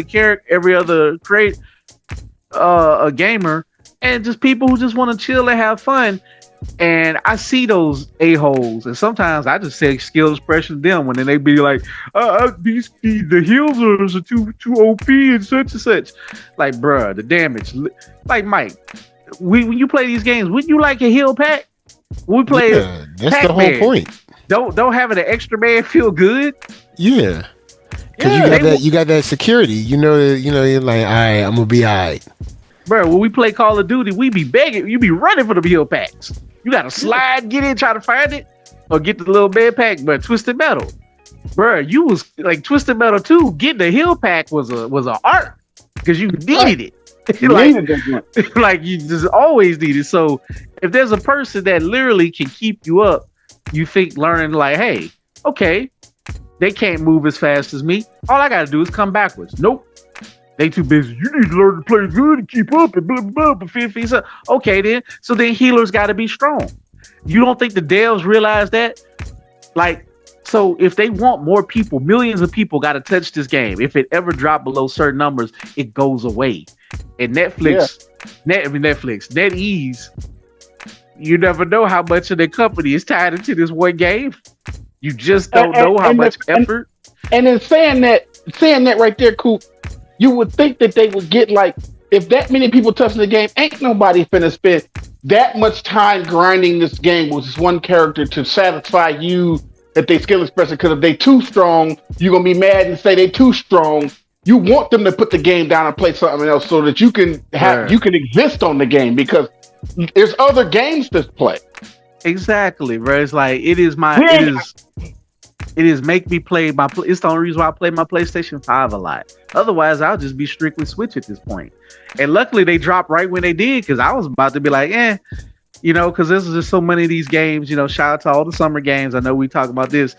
Too many of them look alike. They all gray, boring, dusty, depressing. are borderline demonic. Look, I like horror and all this. That's fine, but some stuff just be like, all right, what are y'all doing with some of these games? So that's why we not breaking out every single thing. Shout out to Until Dawn. That actually look interesting as that. Shout out to Stuntman. That was interesting. Ace Combat. I'm going through it. Y'all can find this on Polygon. Tomb Raider we mentioned. Kumari, that actually looks interesting. I might bring that up, but still, just that there's so many different choices and stuff that this is actually a fun game with well-known properties that's on transmedia. Transmedia means they're on video games, movies, comics, books, novels, posters, artwork. You know, they could just be a group of people that love Squirrel Girl, and they do. Squirrel Girl got her fans. You know what I'm saying? In fact, she has probably a lot of fans because she had comic book series and this and that. She's not even, they call her an F-tier character. Guess what you're going to see a lot of when it's not in the pros? You're going to see a lot of Squirrel Girl. But even Squirrel Girl with aim can bust you up. In fact, she's pretty, in fact, all the people who probably didn't even play a first-person shooter or nothing like that. Let's just say, a lot of the look, and I'm not trying to stereotype, but let's just say the people that y'all think are low brain dead, this and that. A lot of the ladies who love Squirrel Girl have gotten good with her. Shout out to my homie, Sherry. You know, she loves Squirrel Girl. She made it to Grandmaster with Squirrel Girl. I promise you that ain't easy to do. It's not. That is. You will get... Mind you, I'm Grandmaster 1 about to be Celestial 3, so it's finna get harder for me. Like, and we just midway through the season. We ain't even done because we gotta get Cyclops on the map. And then we gotta go to season 9. Like, I'm gonna be in Celestial 3 to hold the rest of the way here. Like, or if I don't get to Eternity, which I doubt, but I know I'm gonna get to Celestial. That's like, it's gonna be hard. But that's a simple character, a brain dead character who have 3 moves. She jump, throw explosive nuts, and she reduce her cooldown. That is it. To play that character against all that damage in that game, to take that to rank. I commend you. That is not low. That is, what if, even if it's a low ceiling character, let's just say the ceiling ain't that high, you only have 3 moves you can make. So that means you have to have good aim timing and resource cooldown management. You have to be able to duck dodge and still be a part of the game and get some kills and ruin some people's day. You do it from afar. You're annoying. Sometimes it's luck, but that's a part of the game. I don't like it either. I don't necessarily like Squirrel Girl going against her. And when you find out it's one that have good aim, you can die in 3 hits. Guess what? It's on me. I got a question though. I got a question. Who decides the skill expression of the character? The devs. Yeah, right. Because there's stars next to these characters' names when you look at them. But that doesn't mean anything. You still got to learn how to play the game. With whoever. It's some Black Widow characters. There's some Black Widow people out here that will snipe your head off. Oh, bruh. I hate Black Widow, but I hate a good one. It seems like I'm always a of course Black Widow is the throw character because we made that joke in the group chat. But let's put the Black Widow for real. But when you get a good one, talk about somebody who's not throwing with Black Widow. Yeah, if you get one, Black Widow will be like, you'll be like typing in the chat like, yo, Black Widow is 18-2. Is somebody gonna kill Black Widow? I'm talking about a good Black Widow will make you uninstall this game. Yeah, there's not many of them. You can't play with Tony Stark and Black Widow on the map. No, you can't play with Storm. You can't play with Storm. You can't be in the air at all.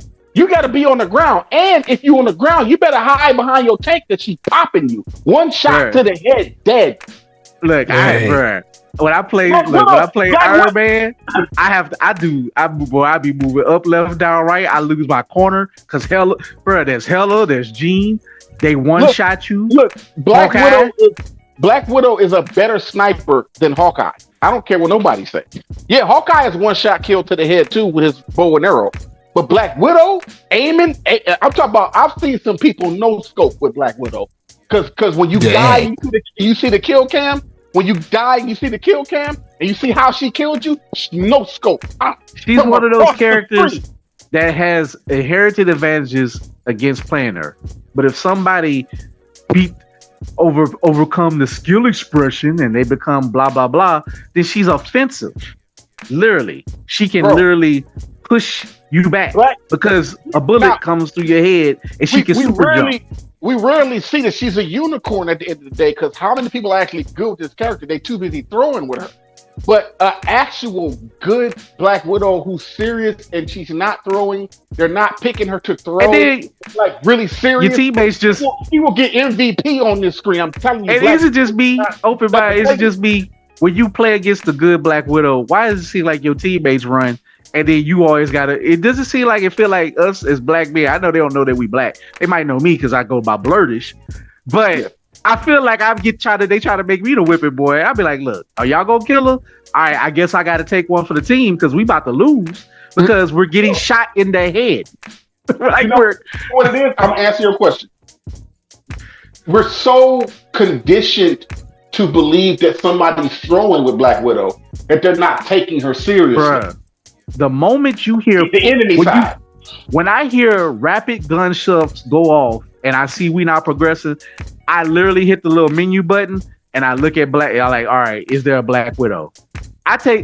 First of all, what they say in wisdom and also in fighting and martial arts, you a fool if you underestimate your opponent. Right. I'm gonna make you prove to me that you're bad. Yeah. If I can get all right, so my goal is to make you switch off that possible character. Like when I see Spider-Man, I gotta beat you up because I wanted you off the character because I know if you get good with him, I might get in trouble. No matter how. Yeah. In fact, I was kicking butt with Reed. I had almost like 30 and something. Spider-Man 73. I killed him 3 times. He got me at the last minute. And then my other teammates can't do nothing. We lose. He's garbage, but he can oppress you that much if he gets lucky. Whereas I can't get lucky with Reed. I have to be good. You gotta be good with Reed Richards. Yeah. Like I gotta know that I'm killing you with Reed, or I'm gonna be a target. He's hard to kill. You also have to be good with Black Widow. You can't get lucky. No, you gotta have aim. Like you gotta. I feel like where we all, anybody that's like, if you playing against a Black Widow, not your teammate, the enemy. The reason we get cooked by her is because we're assuming that she's throwing. Exactly. Because we got our team straight, and we open up the menu and see who they got. It's like, oh, they got a Black Widow. Somebody throwing. This should be an easy win, but it's not. We are just struggling. We are just struggling. We're fighting for our life because Black Widow. I never assume. I assume if you're willing to pick a low expression character, that means you willing to prove a point. Hey, you know what? I'm gonna admit this. I was Blade. I was cooking this Black Widow. I laughed at her face in the first round. I was like, ha ha ha! I killed you in the hallway. Do you not know I ain't win no match against that person? They sought me out and they made a fool of me. I turned the comments off because I know they was probably was so mad at me. He took that personal. They took it. They became Michael Jordan. They became Michael Jordan on me. Bro, I felt so shame. Yep. They took because I was like, and they was like not even really worried about me. I became their victim. Yeah, and then she did it when she had the butt cheek out costume, bro. Do you know how bad it is when she's running around dressed up as the old 50s version with the butt cheeks out and you getting kicked the side of the head, shot side of the head? He took it personal. Oh, that's right. He took it personal. That's what I'm like, because I'm thinking, this was before I got my Blade Lord. I'm thinking, yeah, I got you. I'm with Blade. This was that baby coming off that good season with Blade, where they even nerf him, they even screw him up, and man. Also, shout out. No shout out. Screw all you gaslighting people who trying to still be like, oh, Blade's really in a good position. No, he ain't. We just go through extra trouble because Blade is easier than Black Panther and he cool. If Blade was any more difficult to play with, you couldn't pick him up. And he's not easy to play with because his gun is trash. They ban him? I said they would be banning him. If they don't ban you. Will never see a Blade ban ever. I promise you. That's cold. He's not.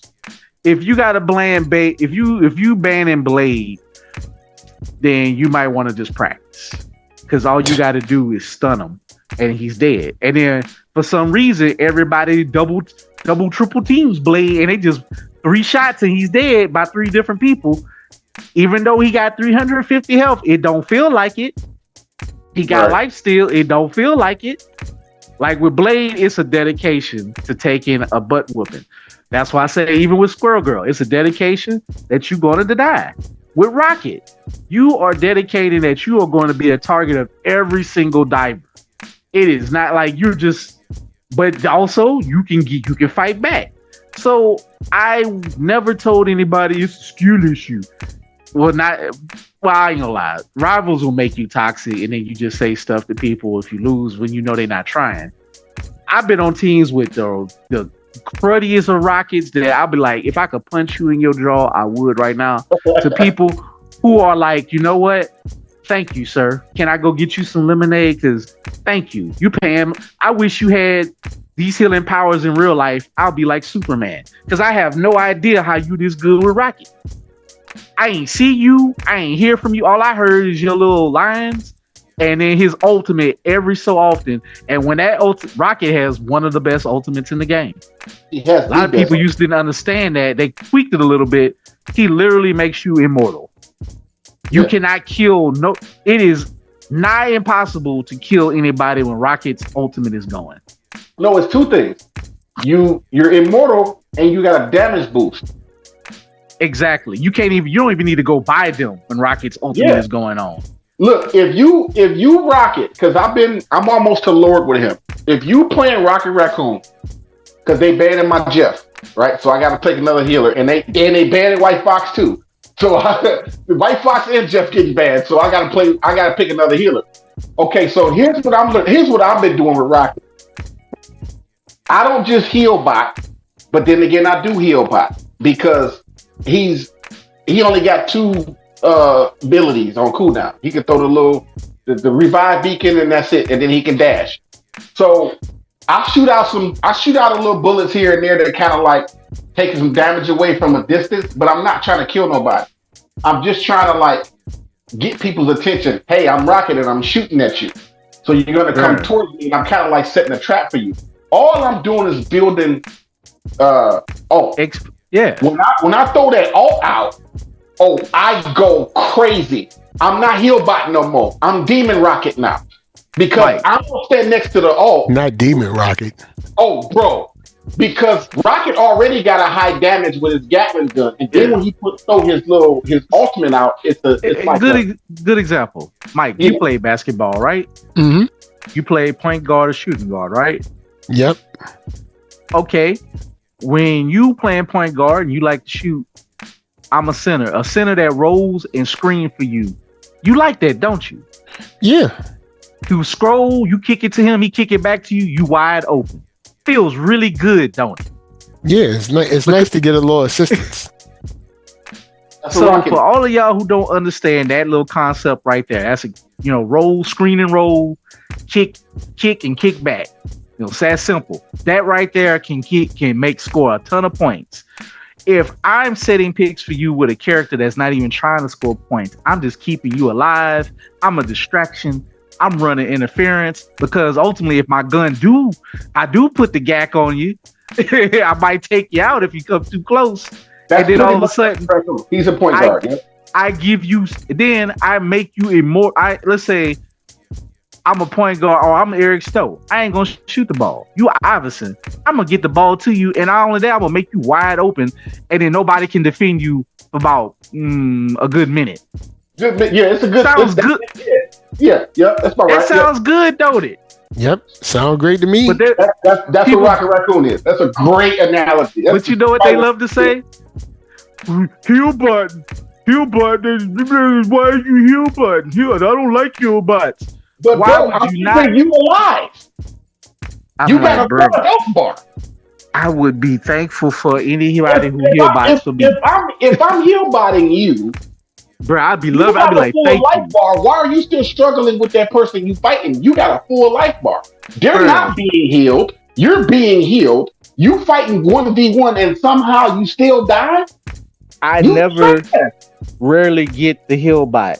I promise you. You know what I've been getting this week? None of us get that. That's shout out to the other Gooner, famous Gooner skin person recipient, Luna. Luna Snow needs to be stopped. Luna Stone needs to be temporarily banned That from shit the need to game, be stopped. bruh. Bro.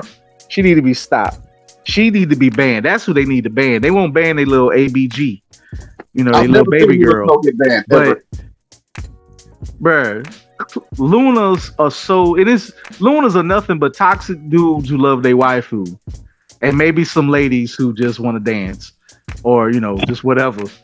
They will walk by you when you dying and won't heal you because they want to be they want to be MVP. Yep. I'll be like, oh, cool. It's another DPS character in disguise as a healer. They got a lot of healing, a lot of utility, but they also you got to have aim.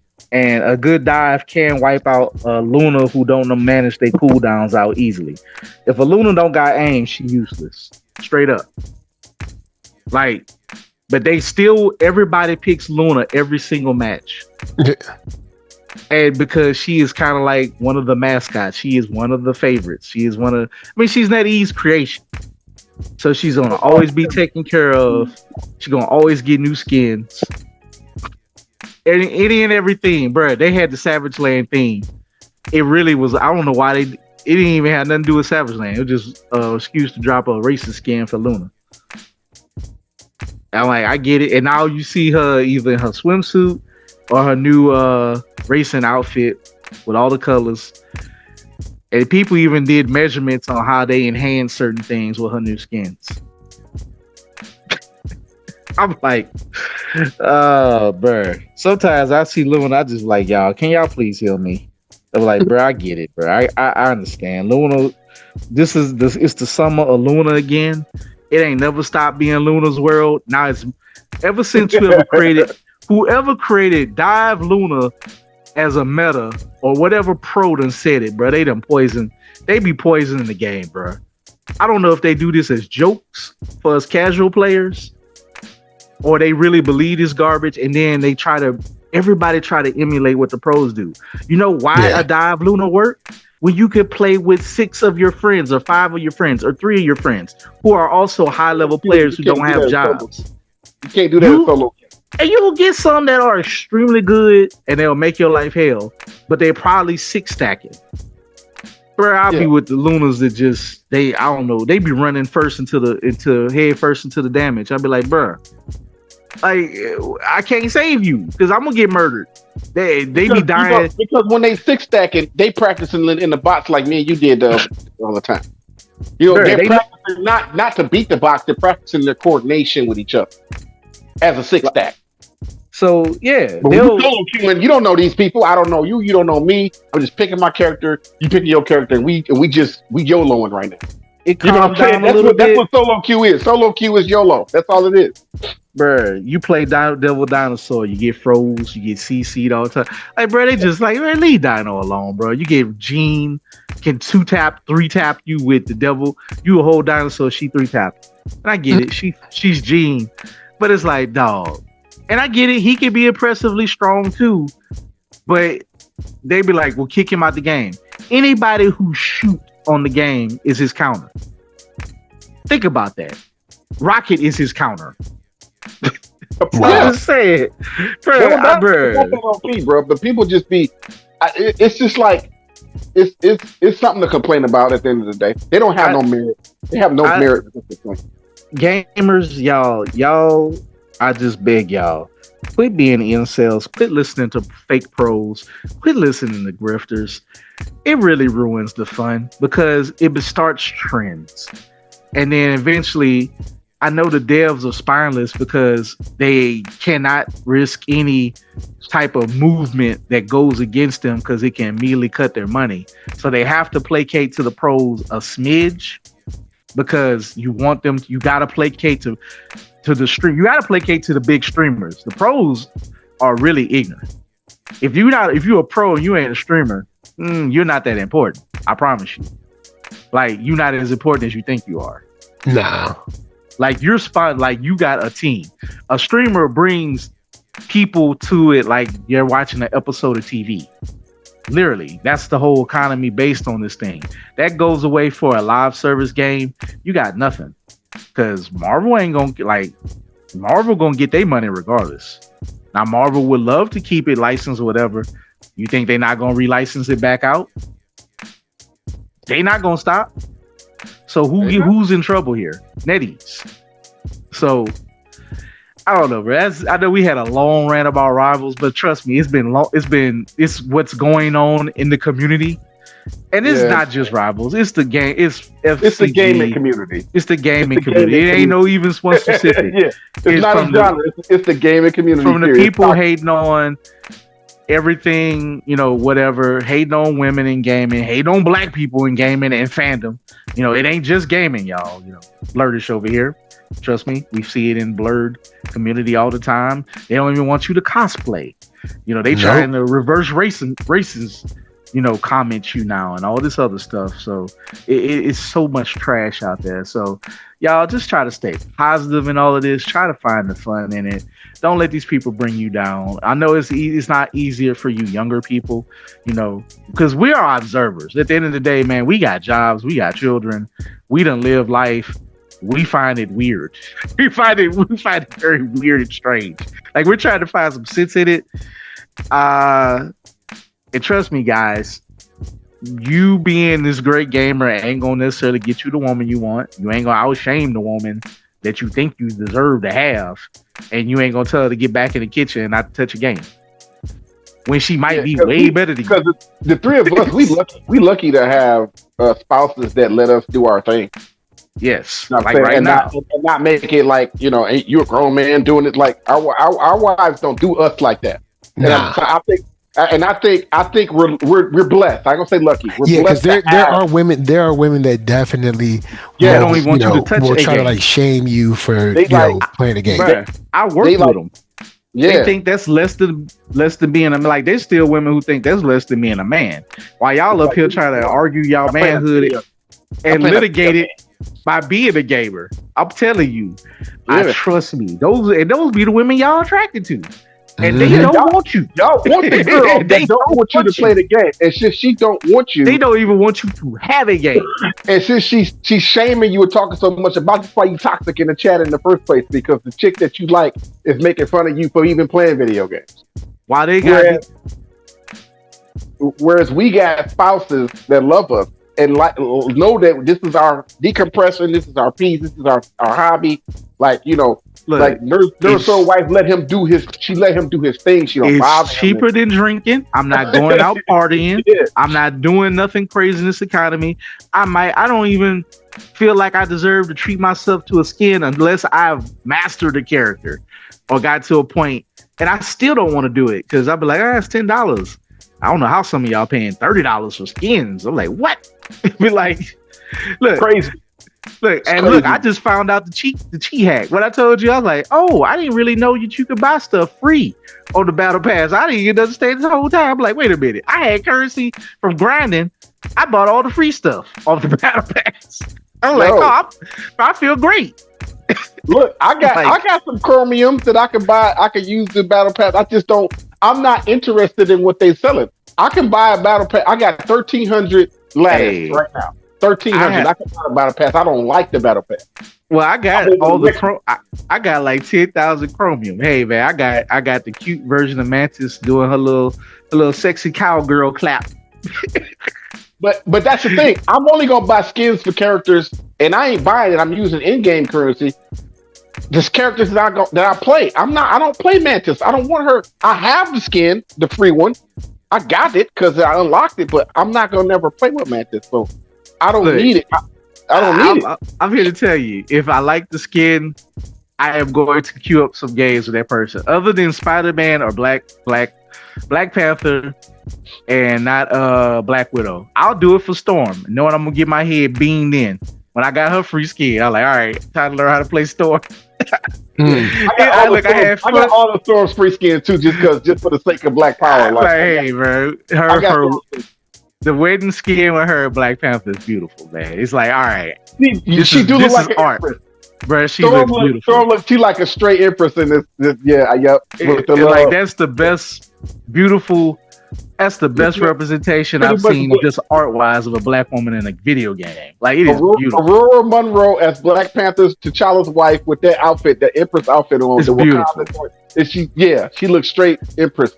Straight Empress. I want to learn to play her so much, but I can't do it. I can't do it either. Storm is one of them high. Oh Lord, bruh, you need a team. Black Panther. Oh God, you need a team with Storm. If you got a team with Storm, yes. And even then, you still go get your brains cracked open because everybody can counter her. You're right, but a good Storm will still make you turn the game off. True, this is true. Because she if she got aim, she gonna crack your head.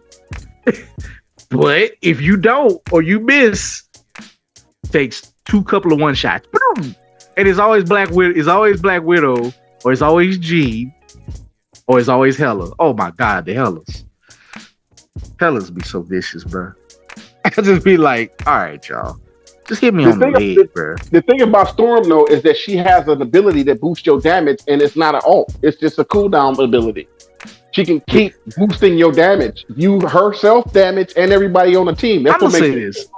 Now that we here though, I hate that. She should not. I don't mind her having strat abilities, but they never told you how it worked. That you got to be lowered to the ground to make it work.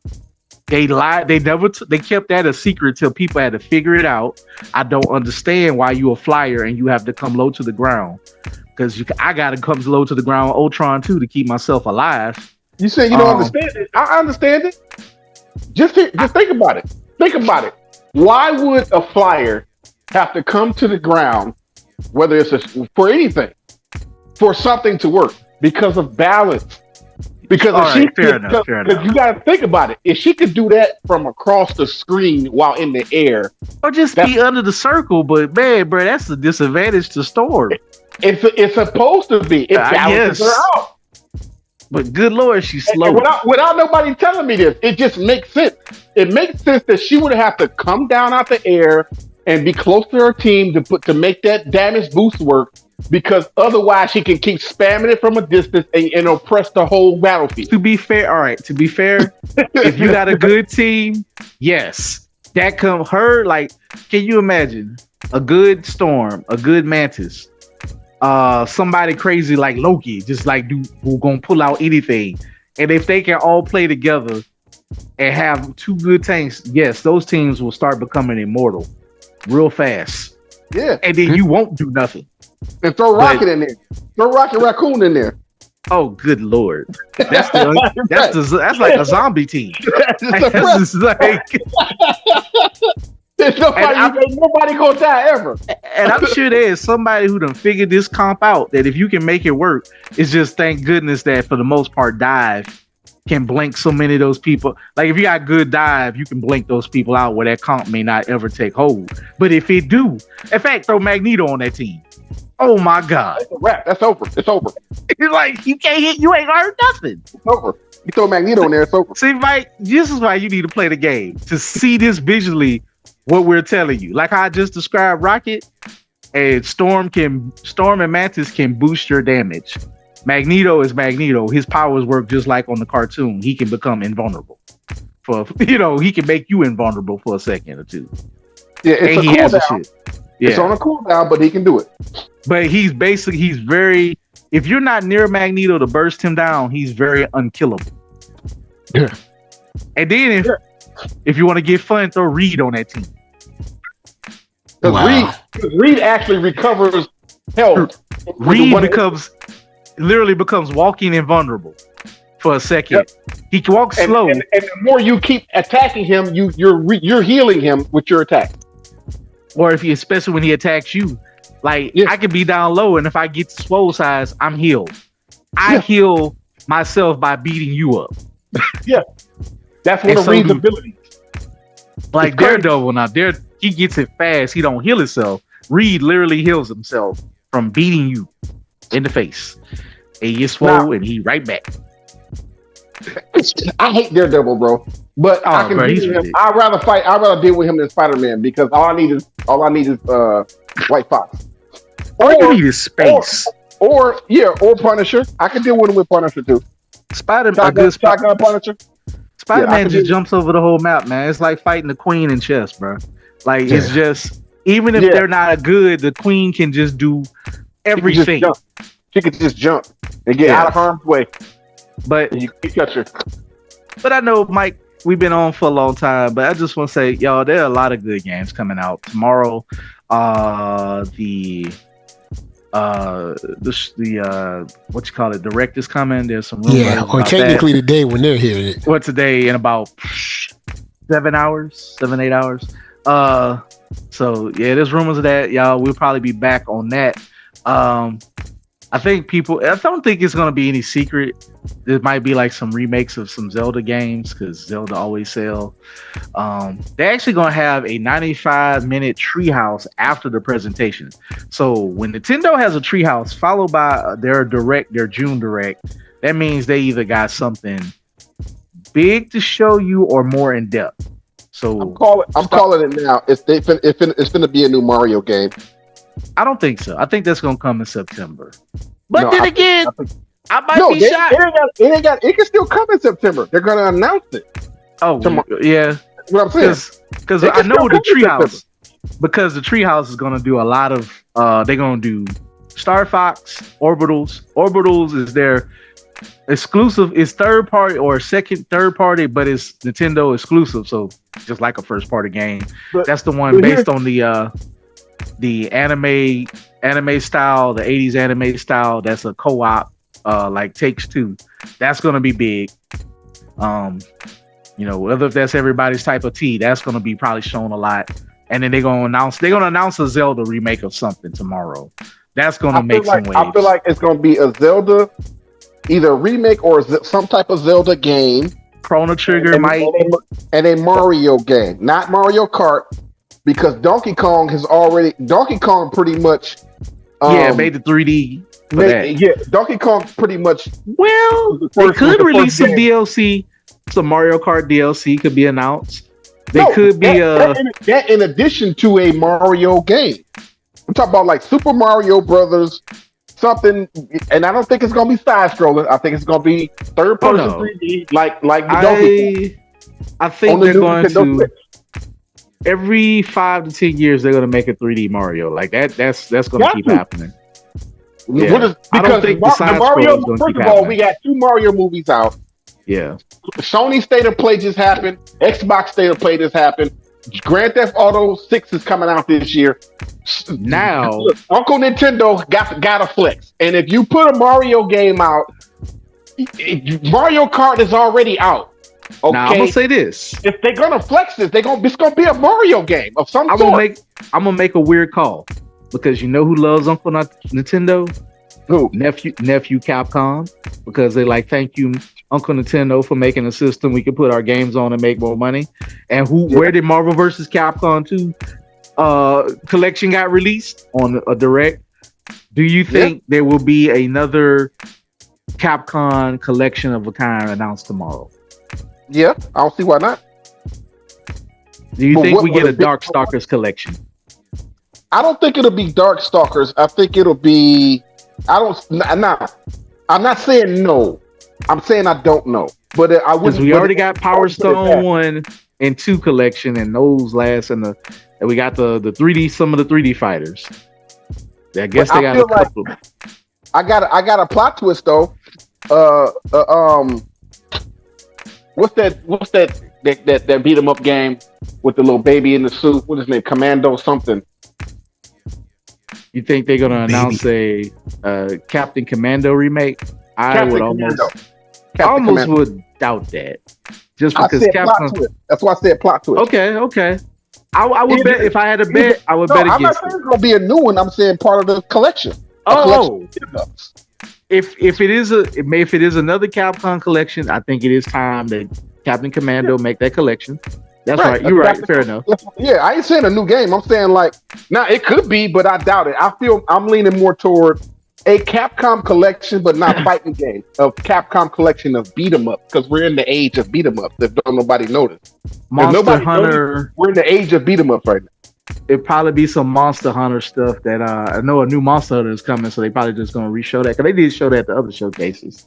So Capcom is going to pop up a little bit, if not for a lot. They will pop up.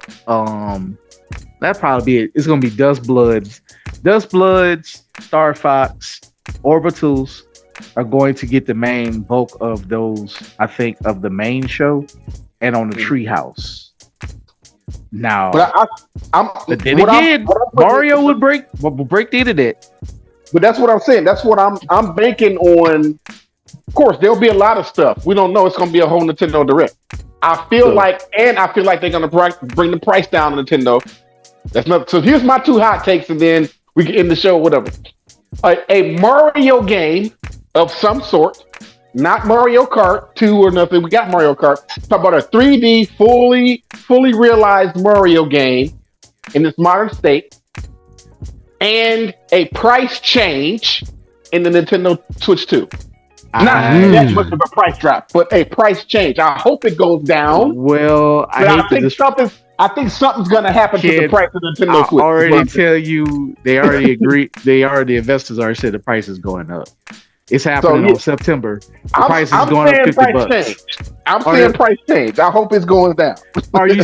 Now they basically already said the price is going to go up in September. But are you saying will they have a quick sale before the initial for the price increase? I feel as though they will. I can't say for sure, but I feel like they're going to announce something to do with the Nintendo Switch 2 price specifically on the Nintendo I'll Direct. say this. I think they're going to announce the change of the Switch 1.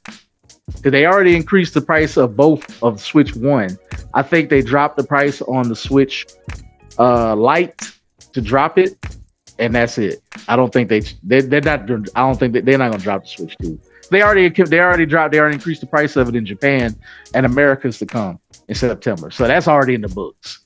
So what you think?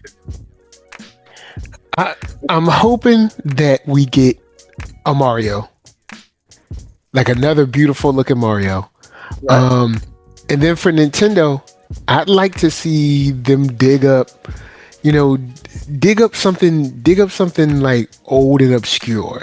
I would love Punch Out. Like I would like to see like Punch Out or like some weird like new version of Duck Hunt or something. Like just something something different. That'd be crazy. I wasn't expecting that from y'all too. Duck Hunt? Duck Hunt would be wild. Y'all went back in the day. That was I remember playing Duck Hunt. Took it back, I think that'd be cool. Mario definitely, but I'd like to see something like a Duck Hunt, like something obscure that people wouldn't expect. We know we getting Zelda. Like we're gonna get Zelda every year, no matter every single Zelda is getting updated, modernized. It's just a matter of when at this point. The only one they may not do is Majora's Mask. For some reason, people hated that one or whatever. But other than that, every other one they done did like 3-4 times, and they gonna keep bringing them up until Zelda sells. Zelda sell a lot. True. Shout out to my boss. She has a Zelda tattoo. Look, Zelda is the Scottie Pippen of Nintendo, where Mario is Jordan. Word up. Mario is Jordan, Zelda Scottie Pippen. That's what it is. But actually, Zelda is Iverson. He's his own man out here making money. He said his own man. Yeah, he ain't the role player. He ain't the sidekick. He out here. Not that Pippin. I don't want to insult Pippin because I hate when people be like, I want to be Jordan or Scottie Pippen. Y'all can't be Scottie Pippen because y'all know how to be team players. Yeah. Gamers. You so like, don't you dare insult Scottie Pippen. I hated the Bulls, but y'all be insulting the hell out of Scottie Pippen.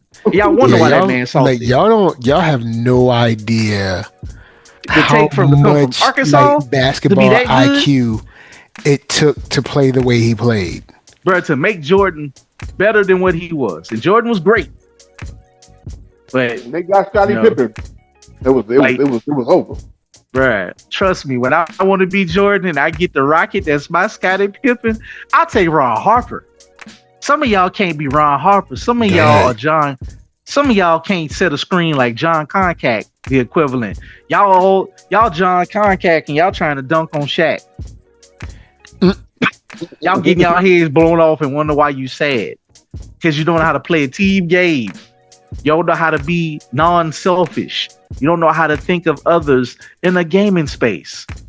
and how not to be ignorant. Just seriously, y'all. Just look, we all gonna have problems. You know, sometimes it don't feel good to get beat up in games, but it's nothing worse than people listening. You're parroting people who don't play the game fair. You don't have the resources pros or these streamers got. It don't matter about your skill. And it goes straight back to what I was talking about with all these people just copying the same thing pros do when it comes to fighting games. Your version of online play is not their version, especially the team game. I promise you. They doing it for a living. Bro, they got 6 of them that's better, that's top level, and you got to play against them in solo queue. And not only are they top level, but they know how each other play. Bro, like, that's a huge deal. We're not even on comms with people. They got people who are coordinated. A team of a bunch of scrubs that y'all think is low skill expression will calm you and beat you to death. I'm telling you, there's some demon team out there that would take all the people y'all like, oh, they low skill expression. In fact, bro, shout out to TD2. He proved this. They said, hey, gold players, y'all pick the meta picks. He said, celestial players, y'all pick the F tier list. Bro, it wasn't pretty.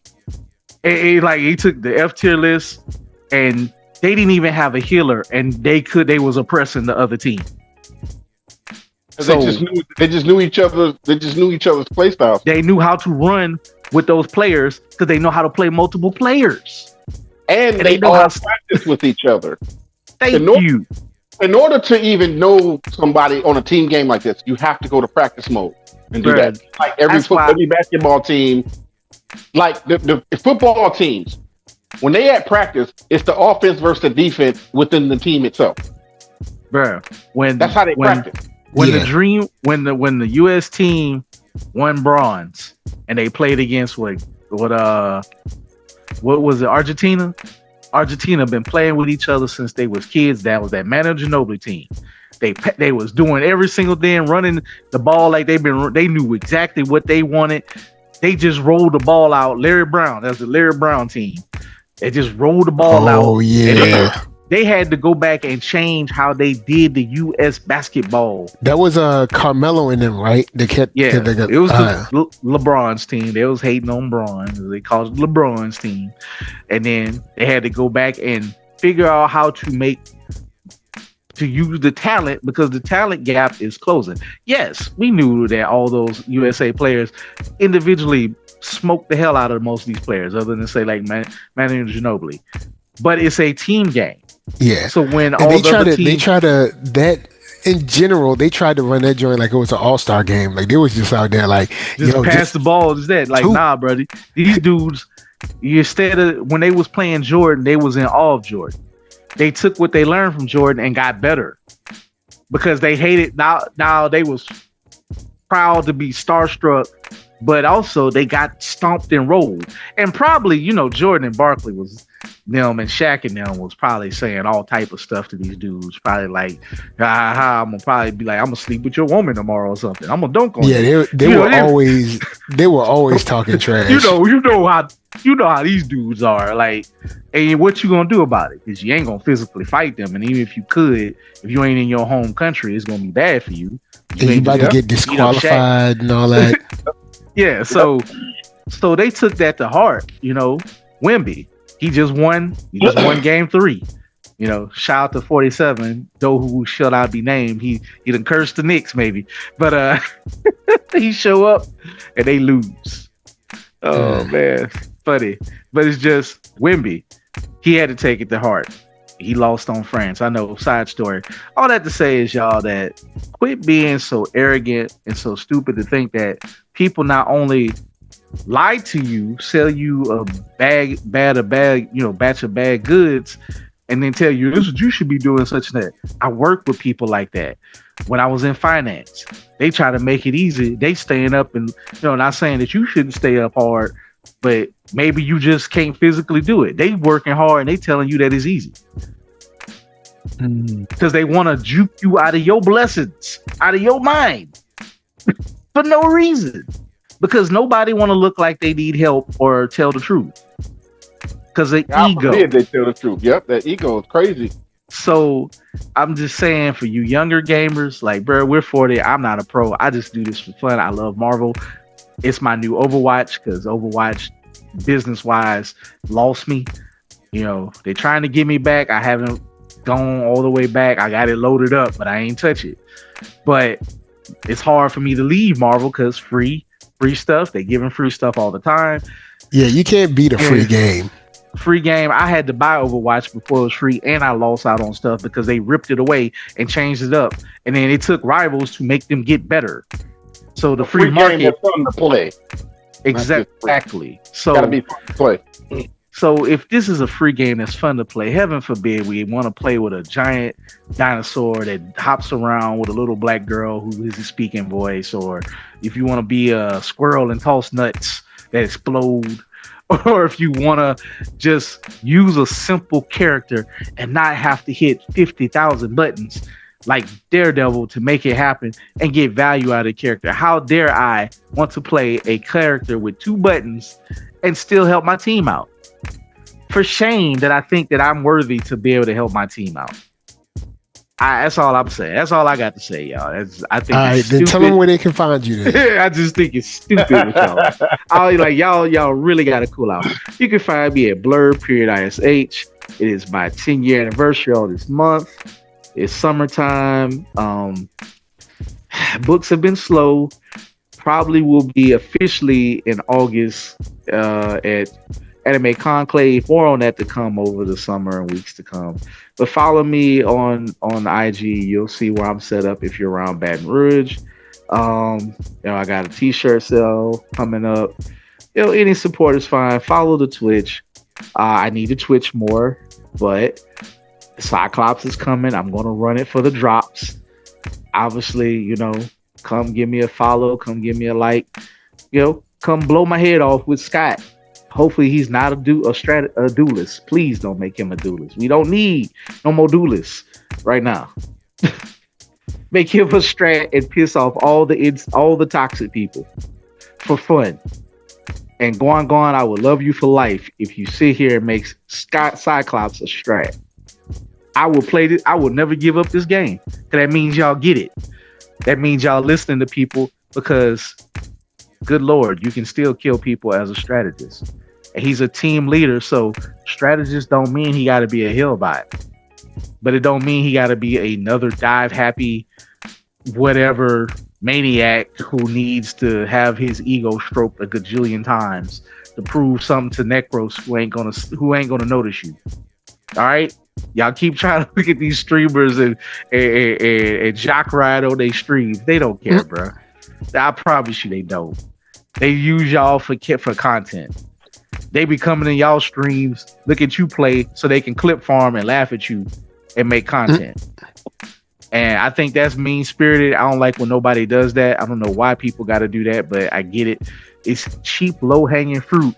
Y'all talking about skill expression and this and that, and they're clipping you to laugh at your skill expression. Because they don't even go in bronze no more. Gold is the new bronze to them. They just keep moving the goalpost, dog. They don't even, bronze is like so beneath them now. Oh, you a gold, they love to say metal ranks now. Now they be like, where you trying to get celestial. They say you got to be celestial just to be like you know how to play the game. But I'm Grandmaster 1 right now. Anyway, I'll just do my little final thoughts. I can't wait to play Halo. I can't wait to play Halo. I'm so happy that game is coming to PlayStation. Finally, I never thought it would ever happen, but here we are. July 28th, I will be on Halo day one. I'm talking about day one. I'm getting Halo. It'll be a good, nice escape from fighting games for me. Just overall, FGC or just gaming period, y'all. Let's have fun. At the end of the day, it's just a video game. Okay, yes, we do spend a lot of our time playing it. Yes, we are competitive. I'm not going to dismiss being competitive. I'm competitive. But at the same time, how I play, what controls I use, or what character I use should not be an issue for you. Now, if it's an issue for you, cry me a river. I'm still gonna do it, and I don't know what to say to you. Like I'm not gonna stop doing the thing that I do, whether it's motor controls, auto combo, playing with Jeff, playing with Rocket, whatever however dismissive you are in the gaming community about the way somebody play, the character that they're using. I don't care. Because if that's the case, I hate Spider-Man and y'all need to stop playing with him. And y'all not going to stop doing that. Y'all not going to stop playing with Spider-Man. So at the end of the day, if you just going to stay playing with Spider-Man, I'm going to stay playing with my, air quote, low skill expression character. I'm going to still play on my motor controls and my auto combo and everything else that you say is for scrubs and training wheels. Because I have a full-time job and a full-time life, and I'm not finna try to put the effort that you want me to put in so that you can still find a reason to complain and downplay my win anyway. And let's be honest, man. You see what I'm saying? Look, they play Spider-Man but get mad at Cloak and Dagger because they counter them. So at the end of the day, man, look, I'm Open Mind, spell it with a Y. Open Mind 82 on YouTube, like I said, spell it with a Y. I've been streaming a lot lately. We're slowly approaching football season again. I will be starting up the football podcast again. I've been talking to my bro that I do the podcast with, DZ. We've been in touch. We're gonna be some slight changes. We're gonna do some things different, but we'll create us a new logo and stuff like that. But the fantasy football podcast will be resuming again come football season. So just stay tuned for that. It's not no time soon. Of course, we're not gonna cover the preseason. We're gonna cover football season when September gets here. Just want to kind of put that nugget out there for anybody that play fantasy sports, that like football, just football, not basketball, not baseball, just fantasy football. That's it. I'll be featuring that on my YouTube channel and my TikTok, Open Mind 82 on TikTok. So just spell Open Mind with a Y, put the number 82 on it. That's the year I was born. 82, I was born ready. And y'all just gaming to stay positive, bro. Like, y'all take a lot of stuff too seriously and argue about stuff that don't nobody really care about. Because I'm still going to ban that character on Marvel Rivals in the ban screen, even if it's a teammate playing with it. I don't care how you feel about it. I don't want to deal with cursing you out in the screen, though. They be cursing you up. But here's my thing about it. It's a democracy. Okay, yep. My vote don't always win, so I'm gonna ban the character that I want banned. I'm either gonna win that vote or lose that vote. Right. If it's somebody you playing with, you should be a flex player anyway. So it shouldn't matter. People literally type in Rio or somebody. No, it was on Tanker, whatever his thing, because he was a little confused. He was like, "If you ban my character, I'm throwing." And I wrote skill issue, loser mentality. Yeah, it's like, I mean, if you need a reason to throw the game, you're gonna throw anyway. You're a loser, so you part of the problem. You can't say, "Well, I was only throwing because you was gonna throw anyway." It's like, you are a thrower. What if the other team spans your little favorite Spider-Man? Right. And what if they don't want to do it? What if the other team banned your character? You gonna throw? Then you useless. No, I'm saying, like, are you throwing to teach me a lesson, or you throwing because that's the only character you know how to play with? That's the answer. Your character can still get banned by the enemy team. Then what you gonna do? You gonna they supposed to care? Like you gonna hey man, why y'all ban my character? Because we the enemy team and we don't care about how you feel. We trying to beat you. Then they gonna pick one of the so if you throw, you're just helping them win. Low skill expression characters and they get their brains beat out. You're not hurting their feelings. The enemy team that you say you're gonna throw on, well, you just gonna get them a free win. They don't care. You're not hurting their feelings when you throw the game. Because most of us are solo queuing anyway. Right. So at the end of the day, you're really not hurting. You hurting yourself because as you throw, you taking the L and you making yourself stagnant in the rank that you in.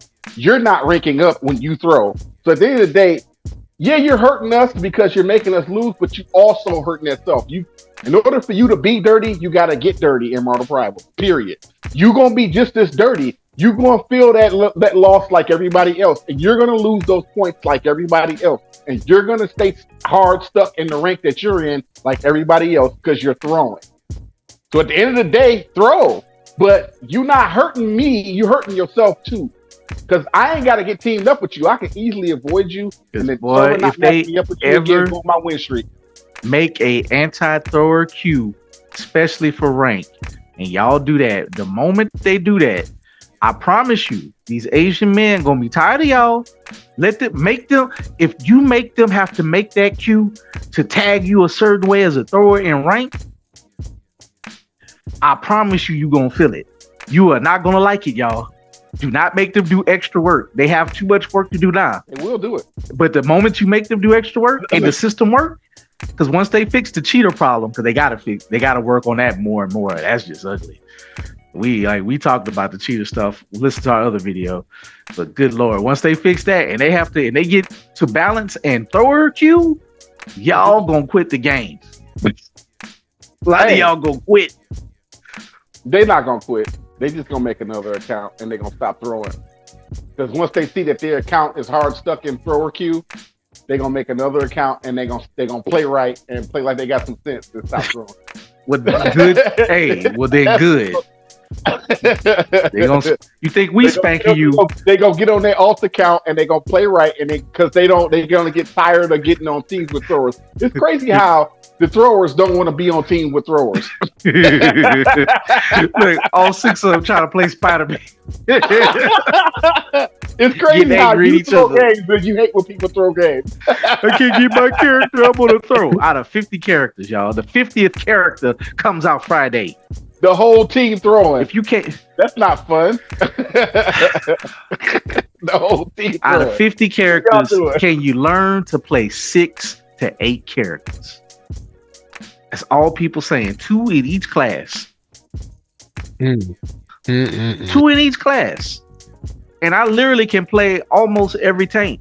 I'm not super proficient, but I can kind of keep myself. If nobody don't rush me, I have now figured out how to play with most tanks. That where I don't immediately burst into flames, but still, y'all don't want to. Y'all hate healers, so y'all don't heal the tanks. All you DPS players want to go fight in the corner while we struggling trying to actually play a team game. Oh boy! I'm sorry, all right, well then, I'll throw my finals. My final thoughts: Halo, yes. Open mind, we got to get together and play. Stream. I'm definitely down to play that game. Yeah. And it comes out right before my birthday, so that's all dope. Then, Avatar Legends, the fighting game I'm actually hyped for this year. Like Avatar Legends, they dropped some new footage. It's looking nice and crispy. You know what I'm saying? We living right now. So I hope there's not going to be a whole bunch of horrible attitudes in that game, but we'll see. They will be. But bottom Zulu line, will bring them out. But bottom line, I can't wait for that game. With that said, guys, we got tons of news, tons of good stuff. Stay away from the negativity in gaming. It ain't worth it. But, of course, with that said, NERDSoul, Facebook, Instagram, Twitter, TikTok, podcast, all that jazz. And until the next time that you get matched up with a Spider-Man character, all right, and Marvel Rivals, and you feel like you might lose, we just saying peace. Jeez.